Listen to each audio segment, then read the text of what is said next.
Just gonna leave me here alone. Oh, we got some people joining. Bella, look. Got people looking at us. Say hi. Objectively say that this is perhaps the most inhumane and vicious crime that I have handled out of the thousands of cases that I have seen. And nothing less than a maximum sentence would be appropriate, and anything less than the maximum sentence would depreciate the seriousness of this offense. Deputies, I would respectfully ask that you take this defendant into custody and have him serve the rest of his life in the Department of Corrections. We are in recess. Thank you for the birds so thank you for the world so sweet. Thank you for the food we eat. Thank you for the birds that sing. Thank you, God, for everything. Amen. I just want them back. I just want them to come back. And if they're not safe right now, that's what's tearing me apart. Because if they are safe, they're coming back. But if they're not, this has got to stop. Like, somebody has to come forward. Hey, guess what, girls? Mommy has a baby in her belly. Are you guys excited? Yes?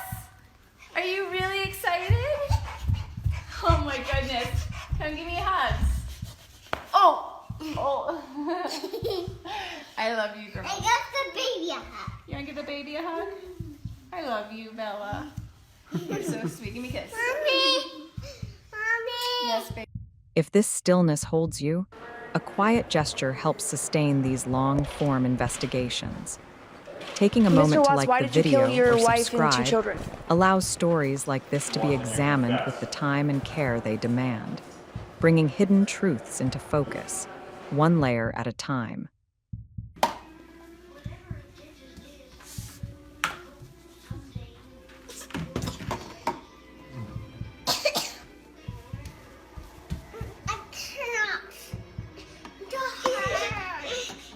What, Kiki? You can hold that.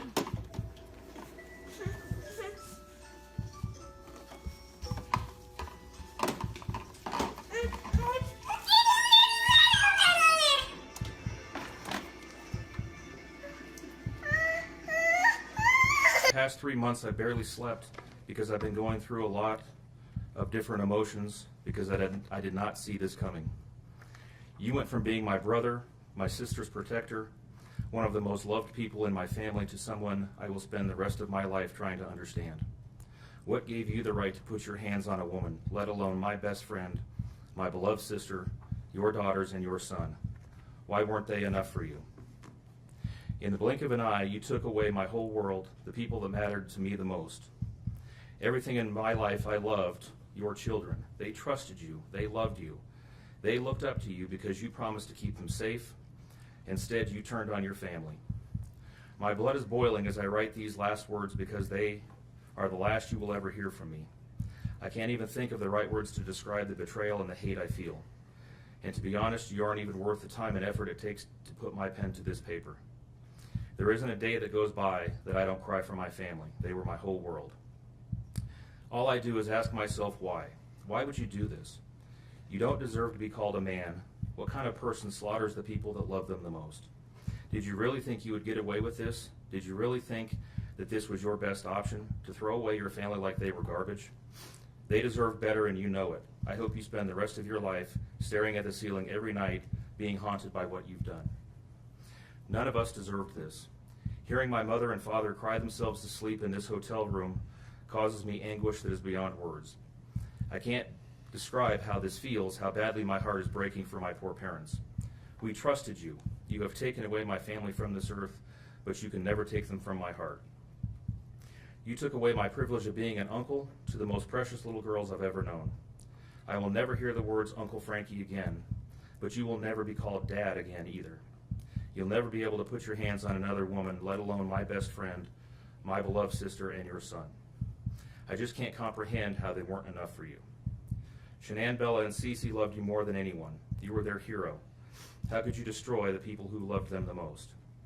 I pray that you never have a moment's peace or a good night's rest in the cage you'll spend every day of your life in. A cage you are privileged to live in because my family isn't evil like you. We begged the district attorney to spare your life because despite everything, we believe that no one has the right to take the life of another, even someone like you. I feel sorry for your family. I know the pain that they must feel knowing that they can't hug you, because that's how my mother, father, and I feel every time we cry for our family. Nothing hurts more than watching or hearing my family weep for their loved ones. I just wish that I could tell that you would tell the truth, but I know that that is asking for more than you are capable of. I stayed up all night writing this statement. I don't sleep because of you. My life will never be the same because of you, but at least my conscience is clear. I get to live free, but I can't say the same for you. I haven't slept in 2 days because I've been anxiously waiting for this moment, the moment I get to tell you how I feel, how this has affected my family and I.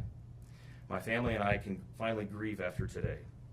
If anything, we will come out of this stronger today than we were before, and we will continue to pray for your family. Sincerely, Frankie Rusick. Thank you.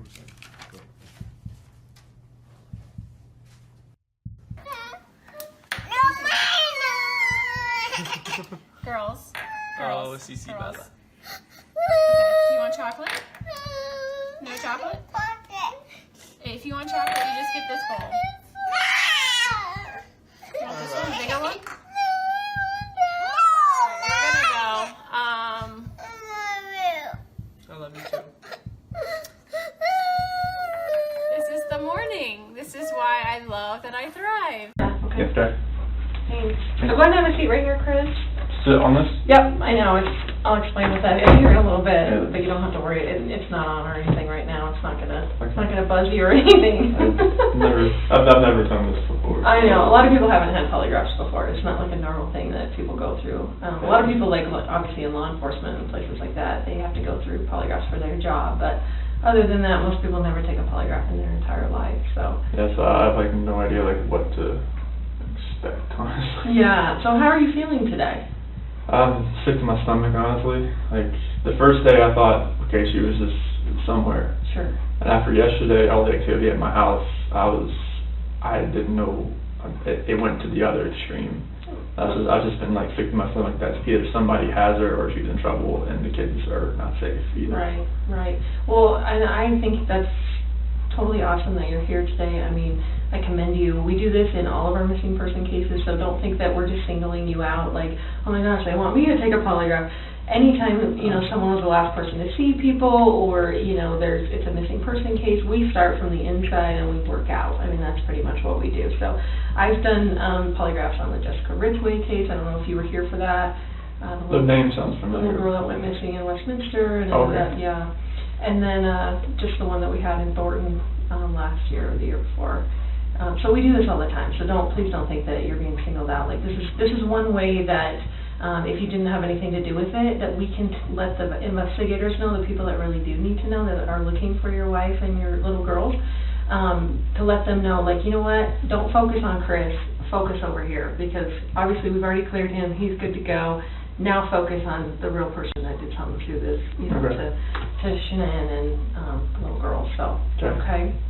So I am, my name is Tammy.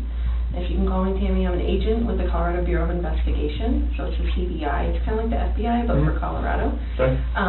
So what our role is, just so you know, is anytime a law enforcement agency or a district attorney's office or the governor needs assistance with a case, they can call the CBI to come out and assist them. Okay. So obviously in this, type of case, they're calling in all the resources that they can, which includes me, who works out of the Denver office, and I also do polygraphs. So they asked me if I would be willing to come here and chat with you and hopefully get you cleared up and on your way, because it sounds like that's what you're here for, and that's awesome, because that's mostly what people want to do is dude, you're looking at the wrong person. I just want to show you I had nothing to do with this, and then you guys can get on your way and do your investigation somewhere else. So Because that helps us, because then we don't have to keep focusing on Chris. Does that make sense to you? Yeah. Okay. This polygraph today is going to be recorded. Okay. Obviously, it would be dumb if I didn't, because what if at the end I said you said whatever and you really didn't say it? Obviously, they could go back and look at the recording. There's a camera right there. There's also a backup digital recording that I'm doing. Okay. It fails me the second I try and trust it always fails me. So you said that your cell phone, is it off right now?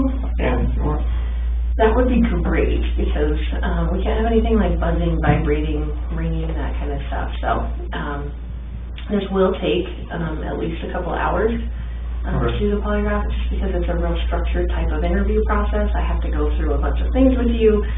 You're going to get the same polygraph that I gave someone last week. So it's very structured, and we go, in order and that kind of stuff. And you're going to know the wording to all of the questions I'm going to ask you on the test before we even take the polygraph. So don't. A lot of people come in here and they think, oh, they're just going to, attach all these components to me and then just start asking me random questions that I've never heard before, and of course I'm going to react to that. That's not at all how polygraph works. And that's what I thought it worked. Yeah, you're actually going to probably know more about polygraphs than anyone before you leave here today, just because I explain everything to you and how everything works, okay? Obviously, you're probably nervous about taking today's test. Honestly, I would think something is wrong with you if you weren't nervous about coming in here to take a polygraph. Yeah. Even if people are like, I don't have anything to hide, it is nerve-wracking. And I have taken tons of polygraphs, obviously, in my training. I went to 10 weeks for training. I've been a polygrapher for about 5 years.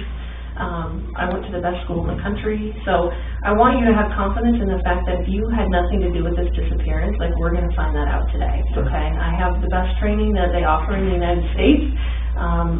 We use the most validated testing, the way I'm going to ask you the questions. So believe me, if you had nothing to do with this, I will be able to show them that today, okay? So that should give you some confidence that, this is how, like, you're going to be cleared today if you had nothing to do with it, okay?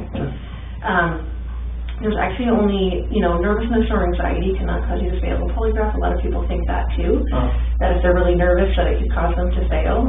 If that were the case, no one would be allowed to take polygraphs, because every single person is nervous or anxious about taking the polygraph, okay? I thought that's how it worked.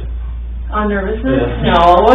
There's actually only 2 ways you can fail a polygraph, okay? The first way would be if you fail to follow my instructions. I'm going to give you a lot of instructions today about how to sit still, how to answer questions, things like that. So if you fail to follow those instructions, you will not pass today's test, okay? The second way would be if you choose to lie to me today. Lie to me today, okay? Obviously, this is about 100% truth. Even if there's, something that you didn't tell the investigators, since Monday, I guess, is when you ended up, the police were involved. If there's something that you didn't tell them since Monday, like, that is totally fine. Like, I get it. People aren't going to remember every single detail every time they talk to someone. As long as you tell me what the truth is today, you will have no problem with passing, okay? I promise you that. And obviously, I hope that, if you did have something to do with their disappearance, it would be really stupid for you to come in and take a polygraph today. Exactly. Right? Like, it would be really dumb. Like, you should not be here right now sitting in this chair if you had anything to do with Shanann and the little girl's disappearance. Okay? Okay. And it's Celeste and Bella, is that right? Yeah, I'll call her CC too. CC, okay. If that comes up. Okay, perfect. So, and I know very small amount about the case. Okay. Just because I want to know less about the case, because I want you to be able to tell me about the case. I don't want to have some preconceived notions about the case, and that's why I don't want you to assume that I already know details because you told Detective so-and-so, that kind of stuff. I want you to be able to tell me like you were telling someone for the very first time about what happened when we get into actually talking about what happened, okay? Obviously, Chris, you are not under arrest. I have no plans on arresting you. At any point today, if you decide you want to leave, the door is right there. It locks us in here. Oh, okay, yeah, I saw that last night. So there's a key in there now, so you can, if you just turn the key, it lets you out, okay? And at any point today, even after all these components are attached to you, if you decide at that point, you know what, I don't want to take this polygraph, I don't want to be here, this is BS, whatever, that is completely fine. Just please allow me to unattach my components before you drag my $6,000 instrument on the floor and run out of here. And it's kind of a little maze back here, so I will show you the way out at any point if you decide, you know what, I don't want to take this polygraph, I don't want to be here, I don't want to do this. That is completely fine. The door does have to be shut for privacy just because noise does affect the polygraph. And I will read you your rights today, and that's just because the polygraph components are pretty restrictive. You know, they go around your chest and stuff, and you may feel at some point that you're not free to leave, but like I said before, at any point I will unattach all the components and show you the way out if you decide, even in the middle of the polygraph if you don't want to continue to take it, okay? So, does that make sense to you? Yes. Okay. So I'm going to give you kind of a roadmap of where we're going to go today, just so you know what to expect and that kind of stuff, okay? So we're going to first start by going over a rights and consent form, and that's that Miranda rights form. I'm sure you've heard of it. You know, you hear it on TV shows constantly. Most kids can recite their Miranda rights. We're going to go over that, and again, it's just so that you know you're free to leave and that you're not under arrest, okay? And then we're going to do a consent form, and that's just something that's required by my bosses to say that you're actually consenting to the CDI doing a polygraph on you, okay?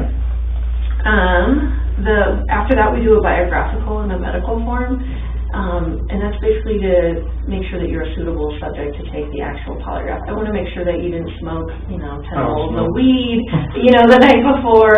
I wish that didn't normally happen, but a lot of people smoke drugs before they come in here because they're really nervous and they're trying to calm themselves down. Some people take a lot of medication. Some people hear voices. All of those things are things that I cannot conduct a polygraph on someone if they have those things going on. So I just need to make sure that none of that stuff is affecting you. You seem very lucid. You're talking to me. You're making sense. You know, you're not jittery. You're not moving around, that kind of stuff. So I don't think we're going to have any issues. But I want to vet all of that out and just kind of, you know, make sure that you had enough sleep and you're not, I mean, obviously no one's getting a lot of sleep. Probably since Monday, but just so we can talk about all of that, okay? Sure. And then after that, we're going to discuss the issue of why you're here. Okay, I want to know everything you know, and again, I don't want you to assume that I already know something. I want you to kind of start from the beginning and like telling someone, maybe, you know, a friend that you hadn't talked to since any of this has happened, and you're basically having to relay all of the details of exactly what happened with Shanann and the girls, okay? And then after that, we're actually going to take a bathroom break. I'm going to let you take a break. You can use the bathroom, get something to drink. That water there is for you if you need that at any point today. And then you're going to come back in here. I'm going to explain to you how and why the polygraph works. Again, you're probably going to know more about polygraph than you even care to know before you leave here. I'm going to explain how it works, and then we're going to go over the questions that are going to be on the test. And like I said before, you're going to know the words to every single question. So it's not that, and we're going to discuss that even before we even take the polygraph, like what those questions mean, and just so you are completely clear in your mind when Tammy asked me this question, this is exactly what she means, this is exactly what she's asking, and this is the answer that I have for that question. So we're going to go over those. I let you practice answering them like 2 or 3 times, and then we'll go through them repeatedly if you need me to go over them 4 or 5 times, just, you know, before we actually take the test. I'm more than happy to do that too. I want you very comfortable with the questions and that you know what they mean and how you're going to answer them, okay? After that, we're going to go, we're actually going to do a practice test. And again, that just lets me know that you're a suitable subject to take the actual polygraph. And then after that, we actually get into the actual testing.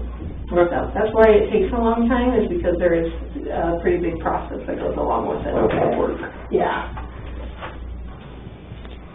So did you, you're not working today, right? No. Do you have a date that you're going back to work? Not at the moment. No. How long have you worked for Anadarko? January 2015. So, About 3.5 years, almost. yeah. Do you like it there? Oh, yeah. Yeah, I worked for Covenant Testing Technologies before that. What is that? That's a contract company for oil and gas. Oh, okay. Before that, I worked for Ford for 11 years as a technician. Oh my goodness. So does that translate into No, well, Darko stuff? it's mechanical. I mean, like, I like to fix things, and when I moved out here, I worked at Longmont Ford. Okay. And I moved up pretty fast there, but I hit that like, kind of plateau that kind of just like I couldn't go, it got stagnant. And I was having this carpal tunnel syndrome, both my hands, and I mean it was bad. Like I was doing this like all day, you know, like it was bad. Yeah. So, you still have that? I don't even know. Can you get rid of carpal tunnel? Oh, like it was just the onset of it. Like it wasn't like full on I need to have surgery type thing, but like now it's so much better. Like I don't have to, it doesn't have the pain. Like there's a lot of mechanical things you do in oil and gas but it's not as repetitive as the car industry is. So are you, and excuse my language, are you a worker bee or are you like a boss guy? A little bit of both. Okay. You're getting your hands dirty too? Oh yeah. Oh yeah. Yeah, I'm a field coordinator right now for the area. I have 6 route operators and 2 rover operators. So that's what I'm kind of just over them right now, and we kind of game plan, like we look on the computer on our well summary screen and kind of go from there to see what kind of problems we might have throughout the day. Sure. And just kind of like, all right, this is what we need to do. You go here, there. Okay. So everybody's doing kind of middle part of the day, and everybody needs help, and try to get everybody checked out by like 3:30 or something like that. Oh, that's nice. But don't you go to work pretty early? Yeah, we start pretty like 6:30, somewhere around there. So. That's super early. Oh yeah, you have to get there early. You just never know what could happen. So. That's true. That is true. So do you have an ID on you, Chris, that I could see? So I have the biographical form has some like driver's license numbers and that kind of stuff. So I'll just keep this just for a second till I do the other form. Are you named after anyone? No. No? My middle name's just my dad's middle name, but other than that, no. Okay.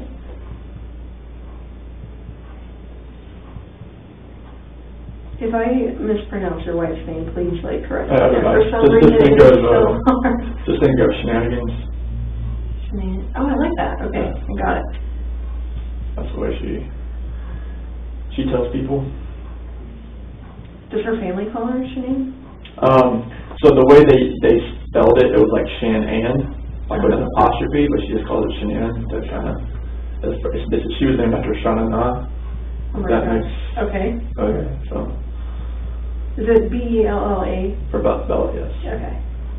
And Celeste is C-E-L-E-S-T-E. Perfect. All with the same last name? Yes. Right? Okay.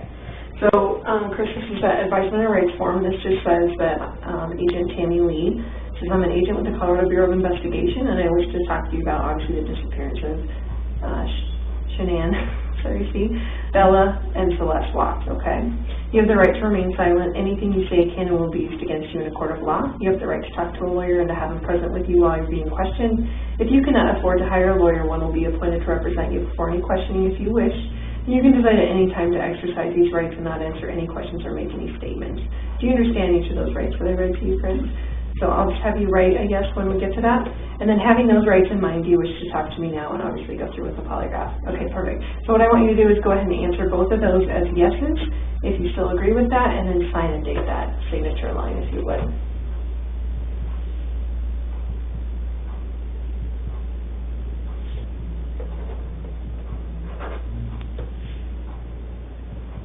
Have you always been a Tar Heels fan? Yes. 15? It is, yeah. My son is like a huge Tar Heels fan. I don't even know why he likes them, but maybe because the Nuggets suck. I don't know. Well, George Carl used to coach here too, and he was a Carolina guy. Oh, he was? Yeah. I didn't know that. Yeah. Do you go to any, do the Nuggets play for North Carolina? Oh, no, North Carolina is that's the college. Oh, college. Oh my gosh, I'm sorry. Sorry. You're right. Yeah. Okay. I'm getting all my teams mixed up. You're right. Did you go to college then? No, I wish I did. That was nice. Yeah. Well, where did you go to college? I went to NASCAR Tech in North Carolina as well. NASCAR is the name of it? Man, it was a mechanical school. Oh, really? Yeah. Very cool. It focused on regular automotive and then the NASCAR portion as well. Oh, very cool. Did you learn a lot of stuff? Oh, yeah. Is that like kind of elite mechanical school scope? It was part of the Universal Technical Institute. Like, it was part of their program, plus the NASCAR part, plus I went to the Ford, the FAC program there as well. So. Wow, that's awesome.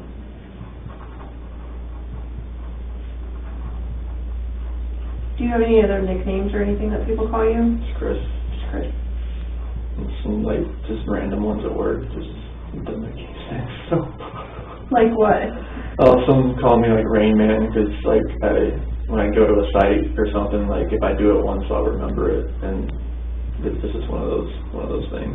Do you remember phone numbers and license plates?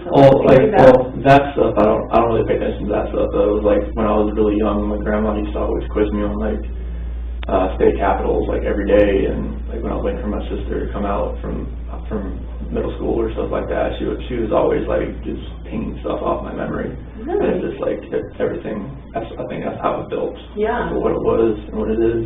No doubt. That was your grandma that did that? Yeah. My mom's mom. Is she still alive? No, she passed a few years ago. Was she pretty old? Mm-hmm. Yeah. Yeah, she was. Lived a good life? Yeah, she was. Good. Were you close with your grandparents? Yeah, I went over to her house every afternoon after school and helped her out. Nice. Being outside or stuff on the inside, and she always cooked me lunch, some German food, kernels and goulash, schnitzel, all kind of stuff like that. My first husband was German, so we had German sausage and rice all the time, and then just her German food is just Mm-hmm. love it. So Shanann's legal name is hyphenated? I've never seen it written that way, but okay. that's the way her parents always said. That's how they did it. Okay. Shan and apostrophe A-N-N. Okay. It's easier to say it when I spell it out, but we keep wanting to say Shannon, of course, but a lot of people call her Shannon. Yeah, oh yeah. Her parents sometimes call her Shannon.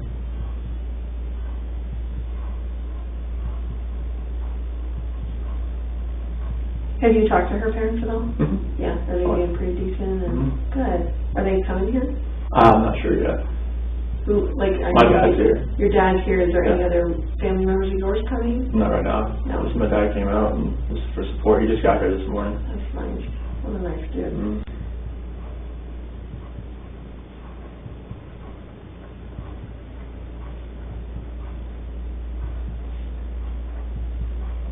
Okay, so this is that consent that my bosses require, and this just says Agent Tammy Lee has advised me that she's investigating the matter of, obviously, the disappearance again of Shanann, Bella, and Celeste. I hereby say that to the best of my knowledge I'm in good physical and mental health. I also state that no force, duress, or undue influence has been used against me, and that I am consenting to this polygraph interview on my own free will. I understand that the results of this process will be released to, obviously, the Frederick Police Department, the District Attorney's Office, and the FBI. It would be very silly for you to sit in here and take a polygraph if I couldn't release your result of hopefully passing to the people that need to know. Does that make sense to you? And it says, I hereby give my voluntary consent to undergo a polygraph interview, and I understand that this process is subject to both audio and video recording and monitoring, which we had already talked about, okay? So if you agree with that consent, you can just sign and date it.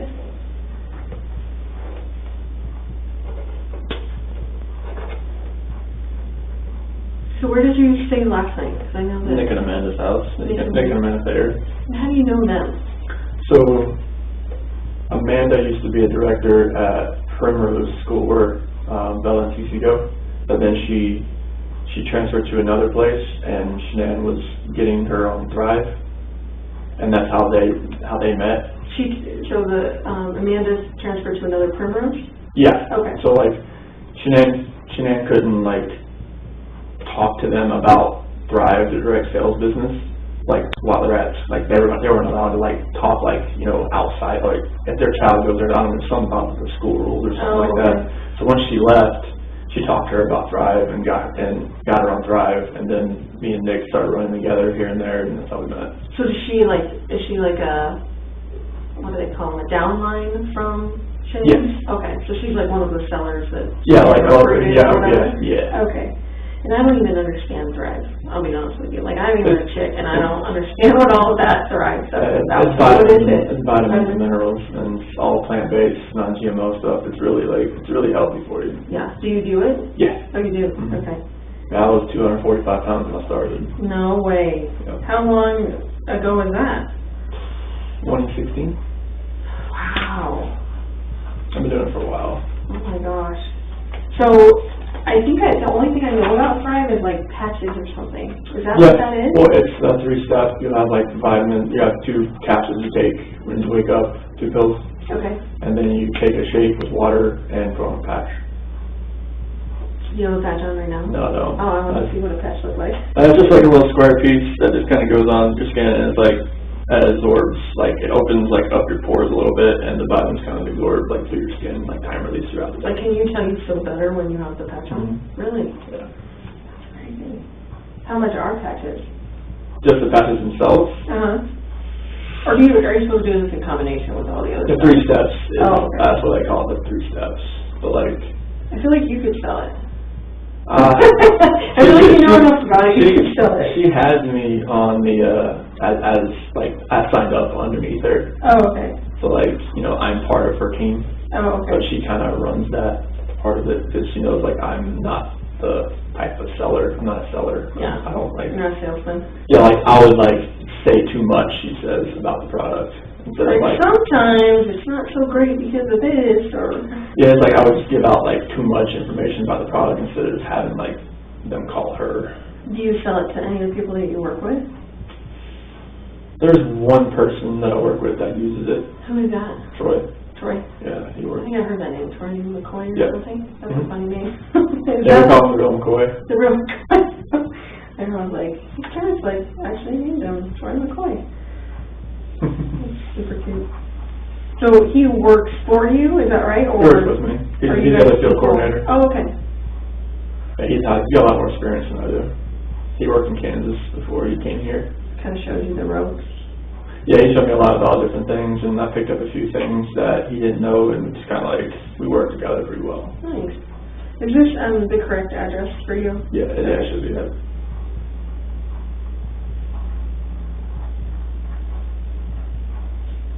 This is Troy married? Yes. Oh, yes.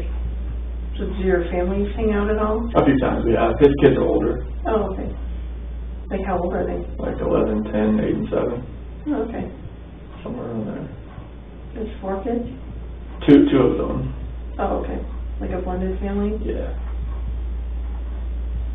I think he met her when she had 2 kids already. Oh. Yeah. So what's your social security number, Chris? 241 Okay. 67 3387 And your cell phone? 910 309 1702.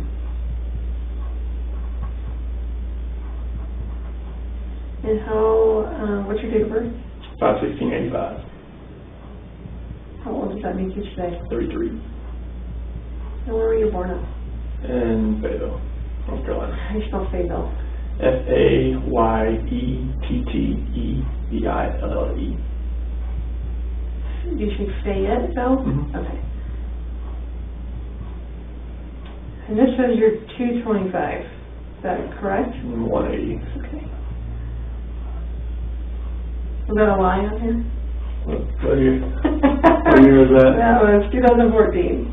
No, I was 225 then. Oh, like, okay. Yeah, I gained some more weight. What do you think made you gain weight then? Celeste pregnancy. Oh, really? I gained more weight than she did. You're a sympathetic eater. When I went and got her Oreos, I was you on the way upstairs. I'm not gonna lie. That happened a lot. Now, can you do the Thrive stuff when you're pregnant? Is that safe for that? Yeah. Yeah, because it's all natural or Yeah. whatever? There's different variants of the patches that she can't use because like some of it's for weight loss. Oh, you don't want to lose weight while you're pregnant, right? Or it's more like for fat loss, and that's like they recommend not using that type of patch. Okay. So as far as growing up goes, and I'm actually done with that, so you can put that away. Thank you so much. Who all was in your family? Who did you live with? My mom and dad, my Okay. sister. And your sister? Yeah. So just 2 kids? Yes. Okay. And what's your sister's name? Jamie. Have you, is Jamie coming, or have you talked to Jamie? I've talked to Jamie and her husband. Yeah. Yeah. How old is Jamie? So she'll be 40 this year. Okay. She's 39 right now. Okay. So she's a little, Yeah, she's 7 years older than me. yeah. So you were at home by yourself for a little while, huh? Yeah, we didn't really get close until I got like older because that was such a big age discrepancy. Mm-hmm. So you get along with her well now, Oh, yeah. and her husband and stuff. Yeah. Do they have kids? 2. 2 kids? Yeah. How old are their kids? 10 and 7. 10 and 7. Do you get to see them very often? Or? I just saw them like when I was in North Carolina. Oh, you did? Yep. Nice. When were you in North Carolina? So it was the August 1st to the 7th. Nice. And how far did you get in school?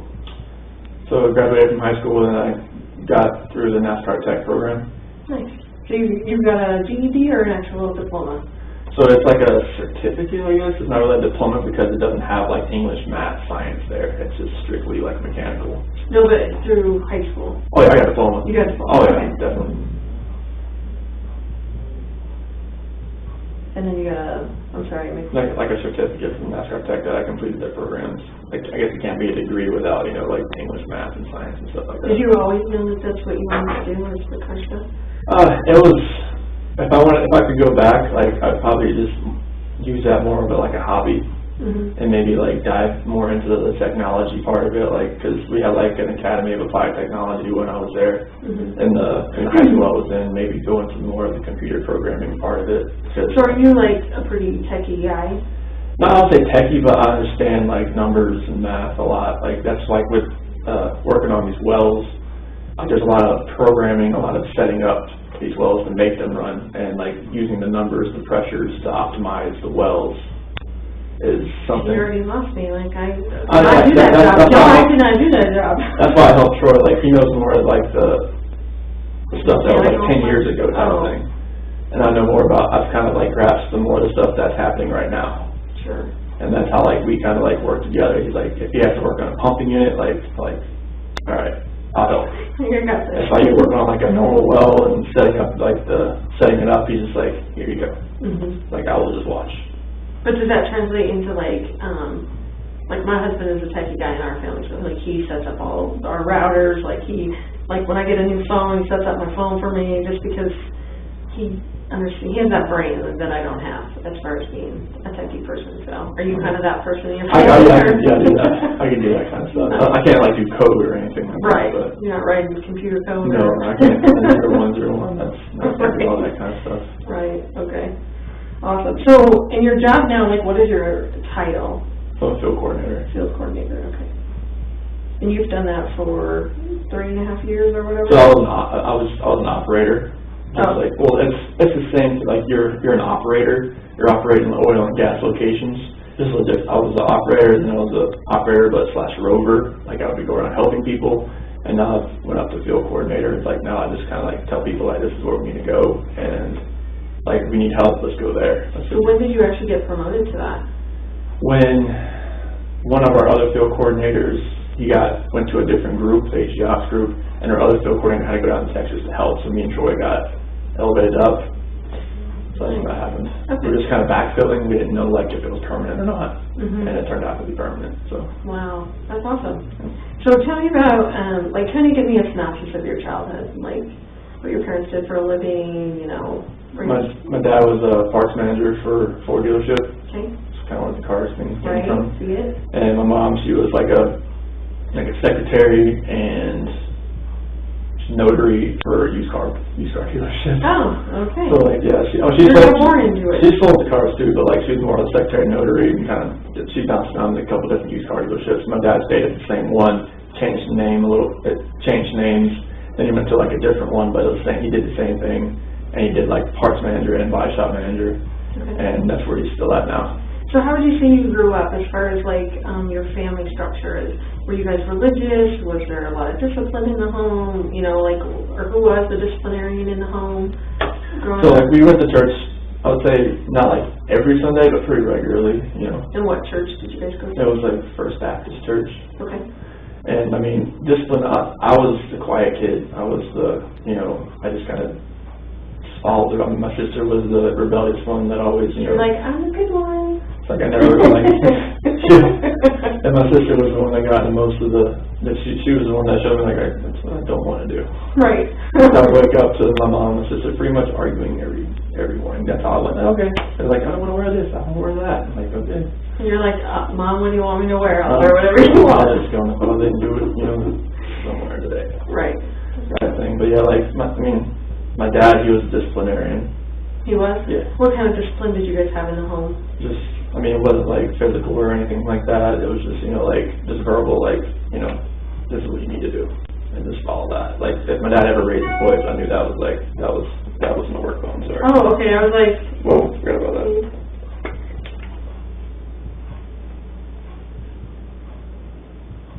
You're doing kind of now, I'm not in the middle of the test. No, you're good. Good. I have 2 phones too, and it's hard to keep track of them, so. Yeah, my work phone's are. I'm glad I did that. Yeah. Okay, so you said your dad was a disciplinarian, but he just. I mean, it was verbal, like, cause like, if the raised voice, I knew something was like okay, that's okay. I'm good there. Like, right. Did anyone struggle with like drug or alcohol abuse or anything like that in your family? No, I mean, my dad did at one point, but it was like after I left. Like after I graduated and everything, and I just like, cause my sister, she would leave and she'd come back, leave and come back, leave and come back. She never like runaway kind of thing? Oh, like she would move, like she went to East Carolina, and that didn't work out, so she came back home. She moved to a different place, and that didn't work out. She came back home type thing. And like when I left, I was on my own, and I was like self-sufficient, and I never came back. And I think that hit him pretty hard. So they expected you to come back, do you think? Oh, he was used to me being around. Like, he's my hero, he's my best friend. Your dad is? Yeah. Yeah, so like that's where I think that kind of hurt him a little bit, because like once I left, I didn't move back. So tell me, when did you, so you're talking about for college, like as soon as you graduated, you moved out? So is NASCAR close to where you guys live? Like, no, like once I graduated high school, I moved to Mooresville, North Carolina. That's about 2 hours away. Okay. And that's where I live. I never moved back. I mean, I came back to visit, but I never moved back. Okay. So you go to college, is it a 4-year college, 2-year college? And that program I finished in 52 weeks. So it was like a year and a half, almost 2. Okay. Oh, actually, wait. That's like a year. 72 weeks, sorry. Okay. 72 weeks. So a year and a half. And then where did you go after that? I worked at Mooresville Ford and worked there till 2012. So that was like 2003. So when I was going to NASCAR Tech, and I was working there as like a porter, moving cars around, changing the oil here and there type thing. And then once I graduated, they moved me into more of a line tech as far as like actually fixing things. Okay. So from 2003 to 2012, I was there, and 2012 to 2014, I was at Mont Ford. Okay. Did you have like any high school sweethearts or like girlfriends from NASCAR Tech or? There was no. There's probably no girls at NASCAR Tech, I would imagine, but. There was like a handful of girls that actually went there, so no, it was like, I didn't have any girlfriends really after high school. Okay. What about when you got done with NASCAR Tech? Oh yeah, like there was girlfriends like that in Mooresville in there, so nothing really serious. Nothing serious? Yeah, I met Shanann in 2010. Oh, 2010? Yeah. Okay. And how long did you guys date before you got married? I'm assuming you were married? Yeah, 2012 when we got married. Okay. Dated a couple years? Mm-hmm. Nice. Now, did she live in Mooresville? She lived in Belmont at the time. So how did you meet her? Through my cousin's wife. And my cousin's wife and Shanann, they knew each other from from a wheel shop that she ran. That Shanann ran, or the cousin's wife? No, Shanann ran. She ran like 3 different stores. Like auto parts? Wheels, tires, audio, custom stuff. Oh my gosh, you're just all in that. All in that. It's all like crazy. Okay, so we're gonna, I'm just gonna ask you some of the medical questions just to make, again, sure that you're a suitable subject. And you said you've never taken a polygraph. Nope. How would you describe your physical condition right now? Good, fair, or poor? I'll say good. Good? Okay. Have you had any major surgeries or injuries within the last 6 months? Are you in any discomfort right now? As far as like pain and like yeah. No, not really. Okay.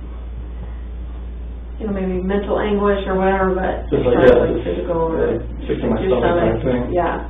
Obviously you're not pregnant. Nope. Have you eaten in the last 24 hours? I had a pizza last night and protein shake this morning, but that's it. Okay. What time did you have the pizza? So right when I left here, so it was like 11. Okay. And then what time did you have the protein shake? Probably about 7:30. Okay. Was that with all your 3-step process? Mm-hmm. Okay. What time did you go to bed last night? Probably about 12:30. Okay. And what time did you get up? Probably about 5 and just kind of looked at my phone. Okay. And you say that the other Amanda and Nick? Okay. And how would you rate your sleep? Good, fair, or poor? Is there anything between 4 and fair? I'll put it in the middle. Okay. Okay. I'll give you that box. Have you had any alcohol within the last 24 hours? Do you drink alcohol? All I know is like if I'm going out somewhere, like with friends coming over, I don't drink by myself. Okay. That's not. I don't think that's really. How often would you say that you drink in a given week? Like how many beverages would you have? If I drink something, just be like 1 or 2. 1 or 2 beers? Or yeah, beers. I don't do it. No hard alcohol. No. Okay. Any legal or illegal drugs consumed within the last 24 to 48 hours? No. That includes even cough medicine, anything like that. No. So you just had vitamins, is that right? Okay.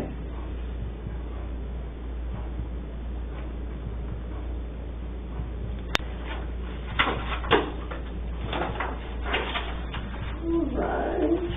So now Chris, we're going to discuss the reason why you're here, okay? So now what I would like you to do is, again, kind of treat me like someone that has no idea about anything, and that you actually have to start from the entire beginning, like kind of start when, I would say when you met Shanann, just kind of explain your relationship, I guess, just so I understand it, as far as, meeting in 2010 and, when the kids came about and that kind of stuff, and then just bring me up to the point of, yesterday. Okay. If you could. All right, so 2010 is when we met pretty much through Facebook because of my cousin's wife, and she recommended us as friends type thing, and that's how we kind of started talking. And our first date was at a movie theater. Didn't really impress her much because it was actually a nice theater. I didn't really know what I was walking into as far as I walked in, and there was a doorman, and he was all dressed in a suit, and I was in camo shorts and DC shoes, and I was okay, hopefully I'm very underdressed for this. But I walk in, I see her, and she's all dressed really nice, and she told me after the fact, man, I hope that's not him.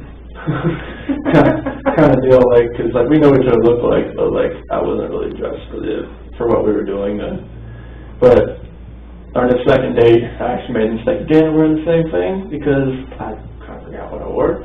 But we went to a Kid Rock concert, and I think that's kind of where I won her over, because we actually got to the actual concert, and I forgot my ID, so I couldn't actually get in.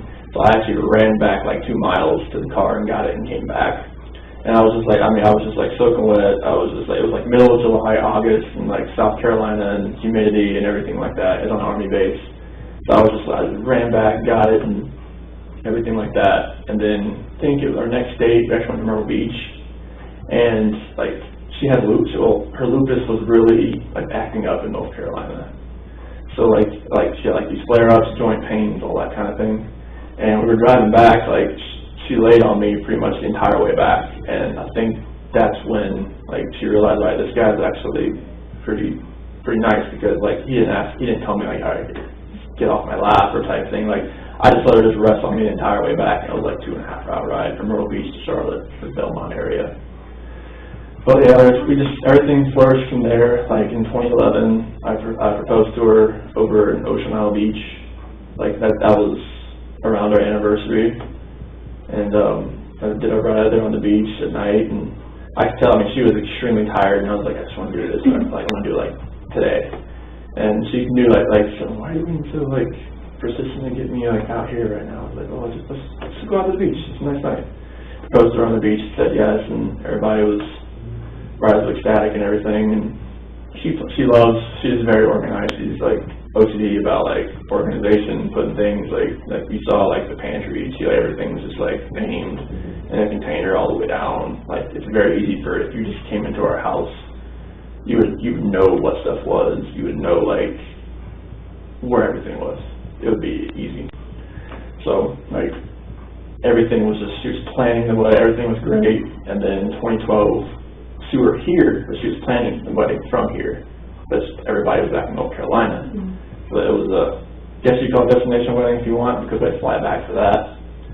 But we got married in the DoubleTree Hilton Hotel that was there. It was in the court. It was in November, and it was underneath one of those big tents and everything. It was beautiful, and it was amazing. And we went to Myrtle Beach for the honeymoon, and then 2013 December 17th, that's when Bella was born. We've been trying for a while, and nothing was happening as far as getting pregnant or whatnot. And she said, so since we're not getting pregnant, since it's not happening, like, I'm going to buy a supercharger for your car. I'm like, okay. And then it turned out that weekend we conceived Bella. Oh, no. The week she bought me a supercharger for my car. So it was Did you take that back? I'd already put it on. And it was actually like a special order, like, part that was sitting in another dealership. Okay. Stuff like that. So, like, it was ironic that it happened that, you know, like, bought a supercharger for my car, and then that weekend conceived Bella. And then Bella was just a gift. I mean, she didn't think she could get pregnant because of the lupus and everything like that. Like the doctor said, it could happen, it might not, but it happened, and it was a blessing in disguise right there. It's like, oh my goodness, it just happened, you know? So, like, did she have normal pregnancies? It's Like, was Bella's normal? Bella's was she had shoulder dystocia when she was born. So was it like her shoulder was? She was turned. Oh, just turned. Yeah, where like they had it like pushed her out. But she had a vaginal birth. Oh yeah, all that. That was. Cord wasn't around her neck. Nope. Or anything No. like that. No. Okay. Nothing like that. So Bella was born December 17, 2013, and she was a gift. So just go along with Bella, and then and Cece was born July 17, 2015. And we had this whole little thing staged up with Bella in the crib and a little eviction notice. Like, she was there, and it worked out pretty well because she was just standing there crying, like, you know, like, I don't want this type of thing, you know? I saw one of those that went, like, viral on Facebook, so that's weird. It would be yours. Yeah, it was, and she was just sitting there crying with a little eviction notice, and she recorded it, and it was an amazing day just to see that. And then Celeste, I was there, like, she had a midwife for this one, so, like, they actually had me, like, you can stand here and, like, you know, catch her, and, like, but Celeste came out, like, so fast that, like, I barely had a chance to go like this, and they moved me out of the way because she just, like, came out. So it was, Celeste, I was a lot better with Celeste because with Bella, I didn't really know, like, a lot, like, what I should do, what I could do, how to calm, stuff like that, like, you know, burp, swaddle, everything like that. Like, I didn't, you know, I had, like, no idea. I just pretty much watched, like, all right, how do you do this? And then with Celeste, it was more of, that's why Bella kind of, like, she's a mommy's girl. And when Cece was born, did you care if it's Cece or Celeste? No, okay. Go for it. All right, when Cece was born, it was more like, all right, I know how to change the diaper. I know how to do all this. Like I can do this. I can help, like, a lot more. That's why Cece is more of a daddy's girl now. Like, whenever she gets in trouble, it's just like, she said, and Shanann gets mad because, like, all right, don't cuddle her. For when she gets in trouble, like, she's in trouble, leave her alone. Like, she just bit Bella, you know, she just, like, hit Bella, like, don't coddle her. That's where I'm going to coddle her. So it's, like, having them both around is just, like, absolutely amazing. They're like two peas in a pod. Like, Celeste is more the rambunctious, just, like, all out. She either goes or she's sleeping type thing. So she's always getting in trouble, always, like, trying to find something to climb, jump off of, like. Is that like you, or is that like Shanann? Bella's more like me. She's more of a calm, just, like, she's cautious type thing. Like, when Cece, I think, fed off of Bella a little bit as far as, like, all right, she's my sister, she's the younger one, she's the youngest person in here besides me type thing. And she kind of fed off of her and some of her friends that, like, you know, came over. And that Cece just kind of, like, built that attitude. She was just like, yeah, she's a rambunctious little munchkin. Like, if I show you a picture, but it comes off. But, like, when she was on the plane coming back, I mean, she just had this, like, this face, like that, like, don't like. So she was excited to be on there, or? Oh, it was just like, she was like being, like, you can imagine a little kid in a plane in a seat. Like, she feels like she loves to move around. She doesn't like, you know, sitting in the same spot type thing. And then when Shanann told me about the third child, it was just like, all right, let's see what we got now, see if we can, boy or girl. I mean, we're trying for a boy, so now we're just like. Is it a boy? We haven't told anybody yet, but yeah, it is. Oh, it is? Yeah.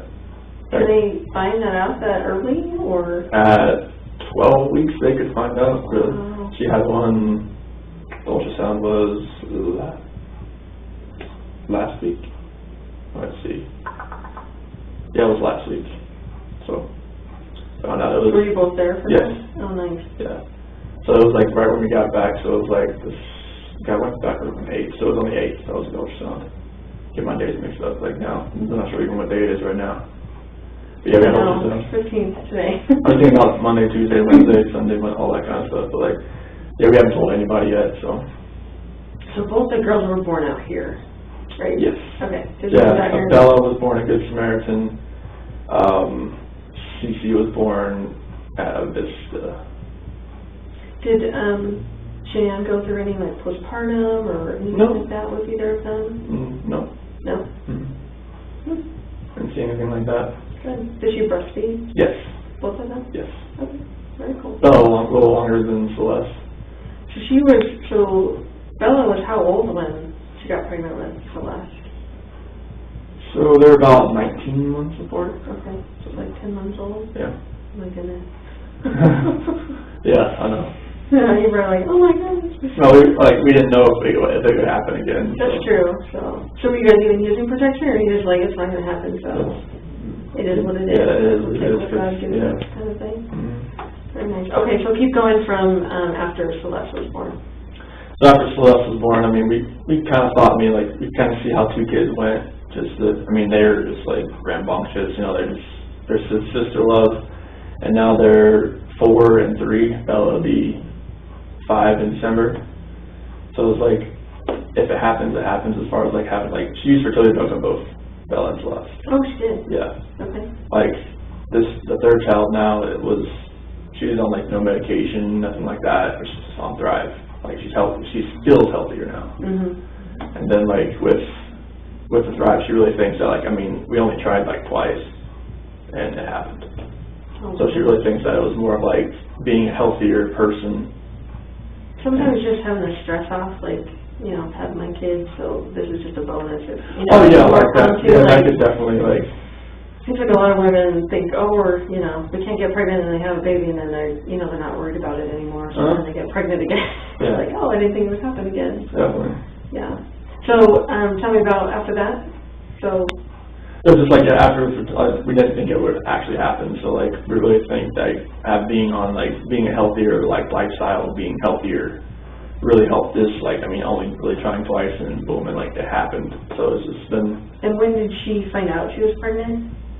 I would say it was in probably the 1st or 2nd week of June. Okay. It's not very long ago. Yeah. And she's about 14, 15 weeks right now. Okay. So why don't you bring me up to, why don't you start with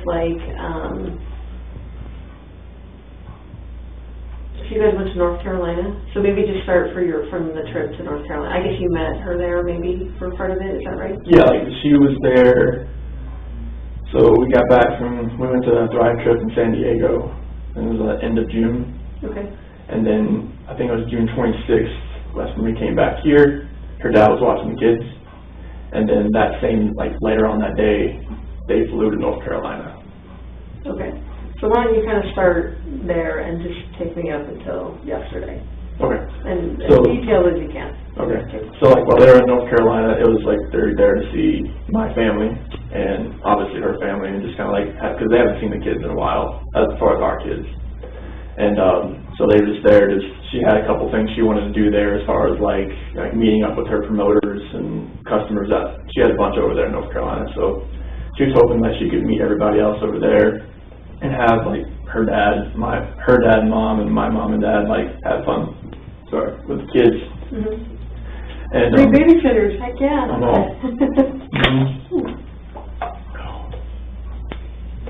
But yeah.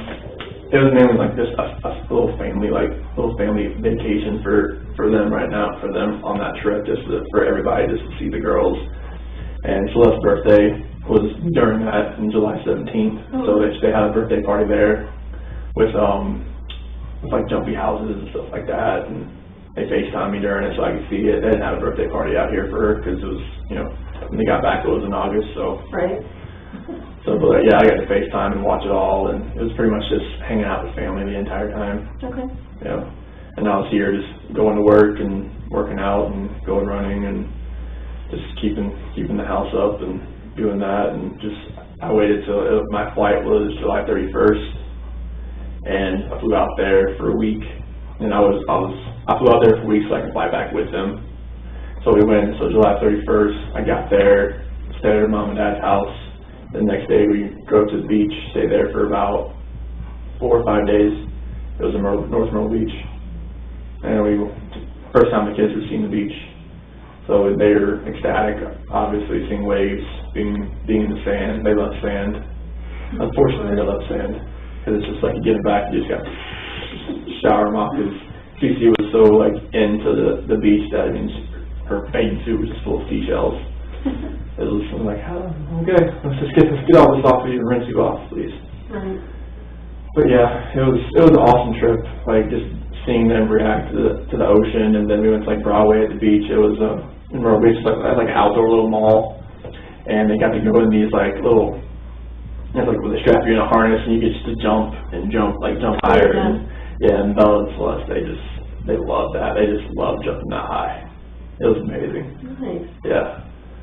And then I went to see my grandma, my dad's mom. She's in a nursing home, so like some days she remembers people, some days she doesn't. And luckily that day she did remember me, so that was really a good day to go in there, and went in there with Shannon and the kids, and obviously like they had already been there a few times while they were there. Sure. Yeah, and they were. She lights up when she sees those kids. I call her Mama. That's what she always calls, but Mama. She lit up when she sees the kids, and she remembered me, and that was great. Yeah, and my dad came and picked me up, and I went over there and stayed with my parents for a day, and just kind of like hung out with them. Saw my sister, her husband, their kids, had a little cookout and everything, and it was awesome. And then the next day, I think it was the 7th, August 7th, we went to her parents' house, had everything packed up, ready to go, and flew back here. And then got back later on that night, the 7th, and then on the 8th I went back to work.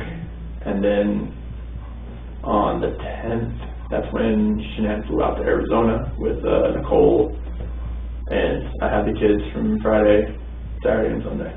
And we went to a pool party on Saturday with Jeremy Lindstrom's, his son's turned 4, and they had a little pool party and everything over there, or a little mini pool, and it was water balloon fights. It was a big time. It was great.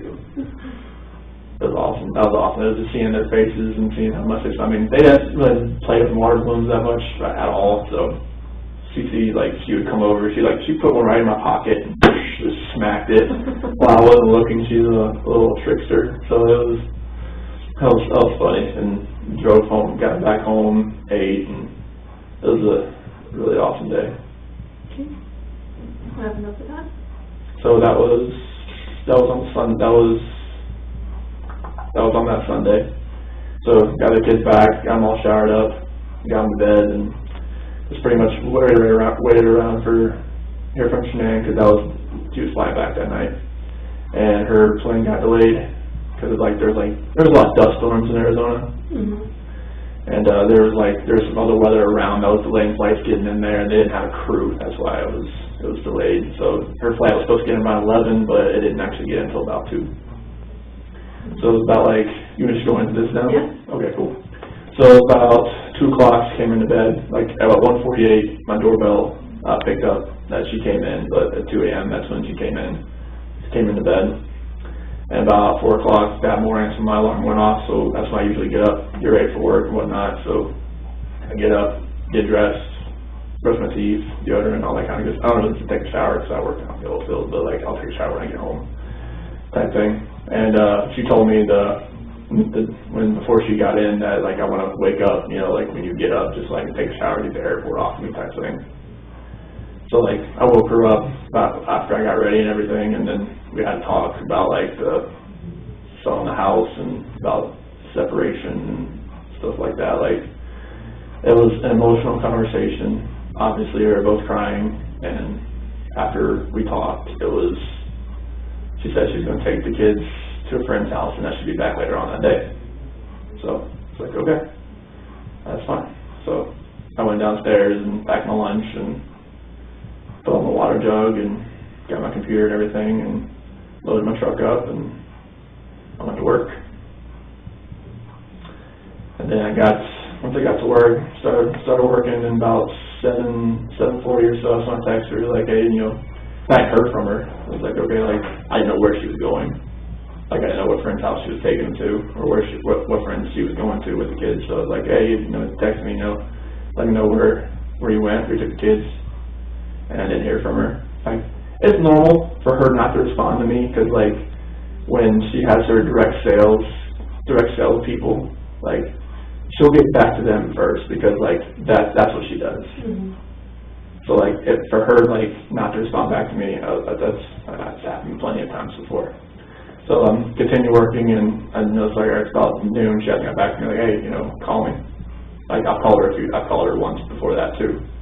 And then about 12:10, that's when I got a doorbell alarm on my phone saying someone was at the front door, and that was Nicole. And so I called her, and I was like, hey, what's going on? She's like, I haven't heard from Shanann, like, all day, no texts, no calls. And I'm like, all right, this is kind of strange. So, like, Nicole was at the front door, and she's like, okay, her car's here, I can see her shoes, like, because we have this little rectangular long window next to the door, and she could see her shoes right there and whatnot. She's like, all right, something's going on. So, like, she called me, she was like, all right, like, I can't get a hold of her, something's going on. And that's when I came home. That's when I left to come home. So Nicole called me, she's like, all right, there's going to be a police officer here when you get here. I'm like, okay. Like, they couldn't get in because the latch from the top door that's what we kind of put over, just to make sure, like, like, if the kids try to go out the front door, they can, because that's there. But the keypad on the outside on the garage door doesn't work. So, like, they had to wait until I got there. I got the garage door opener, I hit it, went inside the house, and, I mean, car's there, car seats are there, purse is still there, phone's on the couch, like, her wedding ring sitting on the nightstand. And it's like, there's, like, no sign of Bella, Celeste, or anywhere. And it's like, the police officer, I forget what the police officer's name was, but he was there, and he was just, once we found the phone, powered it up, and all the text messages, like, came through as far as, like, everybody was reaching out to her and everything, like, hey, what's going on, like, are you okay, everything good? And there's just, like, there's nothing there, like, it was just, like, it was a ghost town. And everything that was there just didn't make sense, as far as, like, why, like, what happened.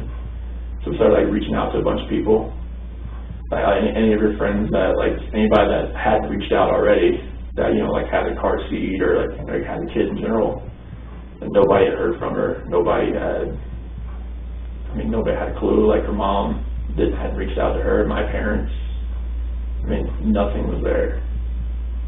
And the officer, Baumhofer, detective, I'm not sure if you know the people that are involved. Yeah, I can't remember how to say it. Oh yeah, I think Detective Baumhofer, he came, and they're all, like, taking questions from me, Nicole, her son Nick, that was there, and then went over to, they talked to my neighbor, because he has a camera facing, like, he picks up a few different angles and whatnot, and watched his video surveillance, didn't see anything as far as her leaving at all. So they're just like, all right, like where, like, how this happened, like there's no, like, video of her, like, leaving the front at all. So we didn't know, we were just at a loss for words, like, all right, where is she? Like, she wouldn't just leave everything here. Like, even the kid's medicine was still there. And I was just like, all right, she needs that. So the only thing that was gone was really the kids' blankets.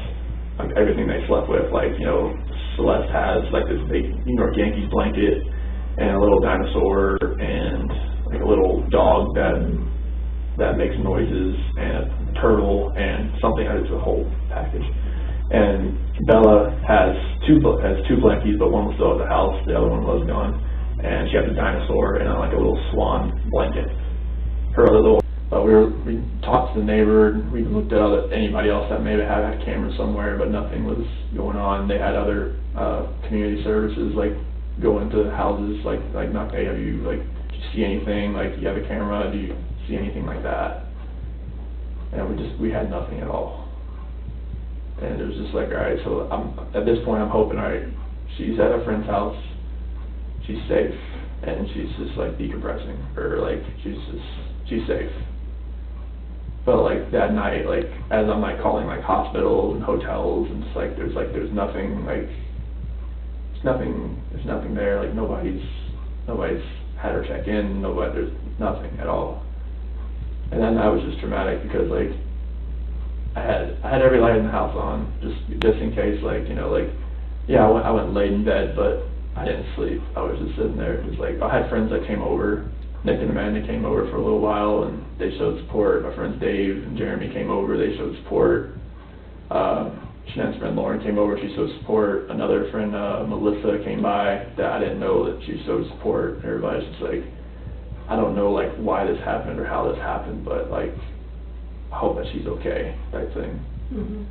And just like I was just hoping that I would get that knock on the door or a phone call or a text. I mean, her phone, I mean, they have her phone, like hopefully maybe it's a number I don't know. Hopefully it's like, you know, like a burner phone or some kind of like phone she bought, and she could just text me and call me like, hey, I'm okay. Something. Or just get a knock on the door and then the kids just run in. And I was just like it didn't happen. And when I was going through like that night, just trying to process everything, like I miss like the kids like sitting at the dinner table and like having to tell them to eat their dinner, and like I miss them throwing their chicken nuggets at me. Like when I went to their rooms, just kind of like, you know, make their beds, and it's like I wasn't gonna turn the rain machines on, you know, like I wasn't like, you know, gonna read them a book. I wasn't gonna kiss them goodnight. I wasn't gonna like, you know, do that. I wasn't gonna play in the playroom. I wasn't giving them like their nightly snack, like their nighttime snack. I wasn't, you know, giving them their medicine. I wasn't, you know, getting them dressed for bed. All that it just hit me. It's like I'm not turning the monitor on to watch them because they're not here. It's like, where are they? And that night was just like I didn't even want to stay in the house that night, but I knew I had to, just in case like maybe they came home, maybe they would come in that front door, garage door, or something would happen. But nothing happened that night. So I just laid in bed and took phone calls and texts from all our friends that I couldn't sleep either, and just asking for prayers, just asking prayers in general, just like these kids and her are gonna come home. They're gonna come home safe. And the next day, well, detective, he called me about 2 a.m. just saying like, hey, we're gonna do like the missing persons report, and I'll get that all going. But yeah, it's like the next day, like when everything like started happening as far as the news crews like pulling in, and then all the K9 units and the drones flying over my house, it was just like it all set in like this is not, she's not, they think something happened, because all this right here, this means that okay, my worst fear, that's where this is going right now, because I thought she was just at somebody's house and she was safe, but now it's going the other direction with all this going on, with the dogs coming in, with the news media, everything just kind of happening. It's like, all right, this has gone to a totally different direction. And it's like I was when all my friends like were coming over to give me some support, I knew that like, all right, like I was happy all my friends just came over to just support. I didn't want to be alone at that point in time. Like this is the time you don't want to be alone at all. And my friends are supporting me all through this, and I just want to find them. I want them to come home safe, like wherever they are. I hope they are safe, and I really hope they can just come home. The FBI agent Graham, he's been really helpful. I mean, he didn't tell me what leads they have for today, but I'm hoping that it leads to them coming home, because it just being in that house and not being able to tuck them in, it's heart-wrenching, it's earth-shattering right now, because those are my kids. Those are like you made those kids, you know, like, do you have kids or anything? Okay, so like 3 of them. So like, just not being able to like, you know, kiss them goodnight and saying I love you, daddy, or I miss you, daddy, or something like that, you know, because they were without me for 5 weeks. And it I got to FaceTime them every night. And it was just not being able to do anything, like knowing that they were just here and not knowing where they are now it's a nightmare right now. So, thank you for explaining all that to me. Obviously, have more questions, so I may kind of piece it out, just going back, just so I understand everything. And you kept saying that you thought she was at a friend's house. Do you still think she's at a friend's house? At this point, I don't. Because all this, like, everything that's happened now. So what does that make you think of? It just makes me feel like either she vanished, like, she has the kids and she's somewhere where, like, maybe hopefully a hotel. But I don't think she's at a friend's house now, unless it's somebody I just don't know. Like, if it's somebody I don't know, great. Like, I just want her to be safe. But with FBI here, with CBI here, with everything that's going on, like,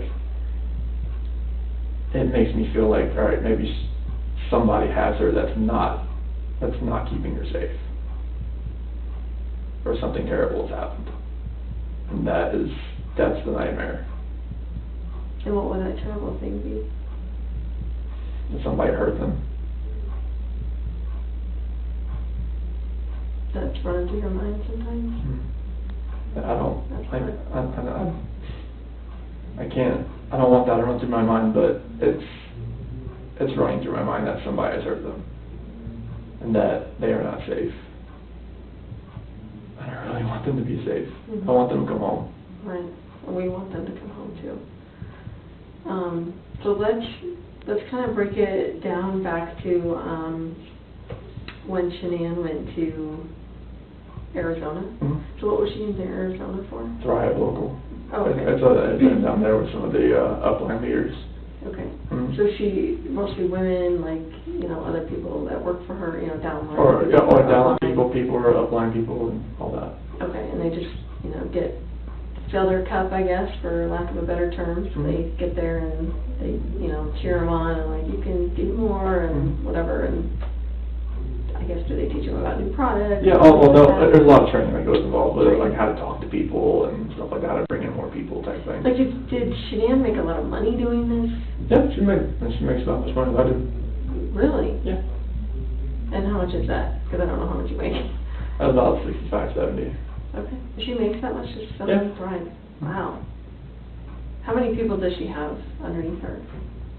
Like, people that signed up underneath her, probably about 200. But like active people that promote it, it's probably about 50 or so. But like she has, her team does about $80,000 a month in sales. Yeah. That's crazy. Sorry about that. Okay, so she's at this conference, and obviously even before that, like, you said that you kind of talked about, separating or whatever when she got into bed or after you woke up. Yeah. When did that start? So that happened in the 5 weeks that we were, like, when she was in North Carolina and I was back here. And when did she leave for North Carolina? What was that date? June 26th. So the end of June? Yeah. Okay.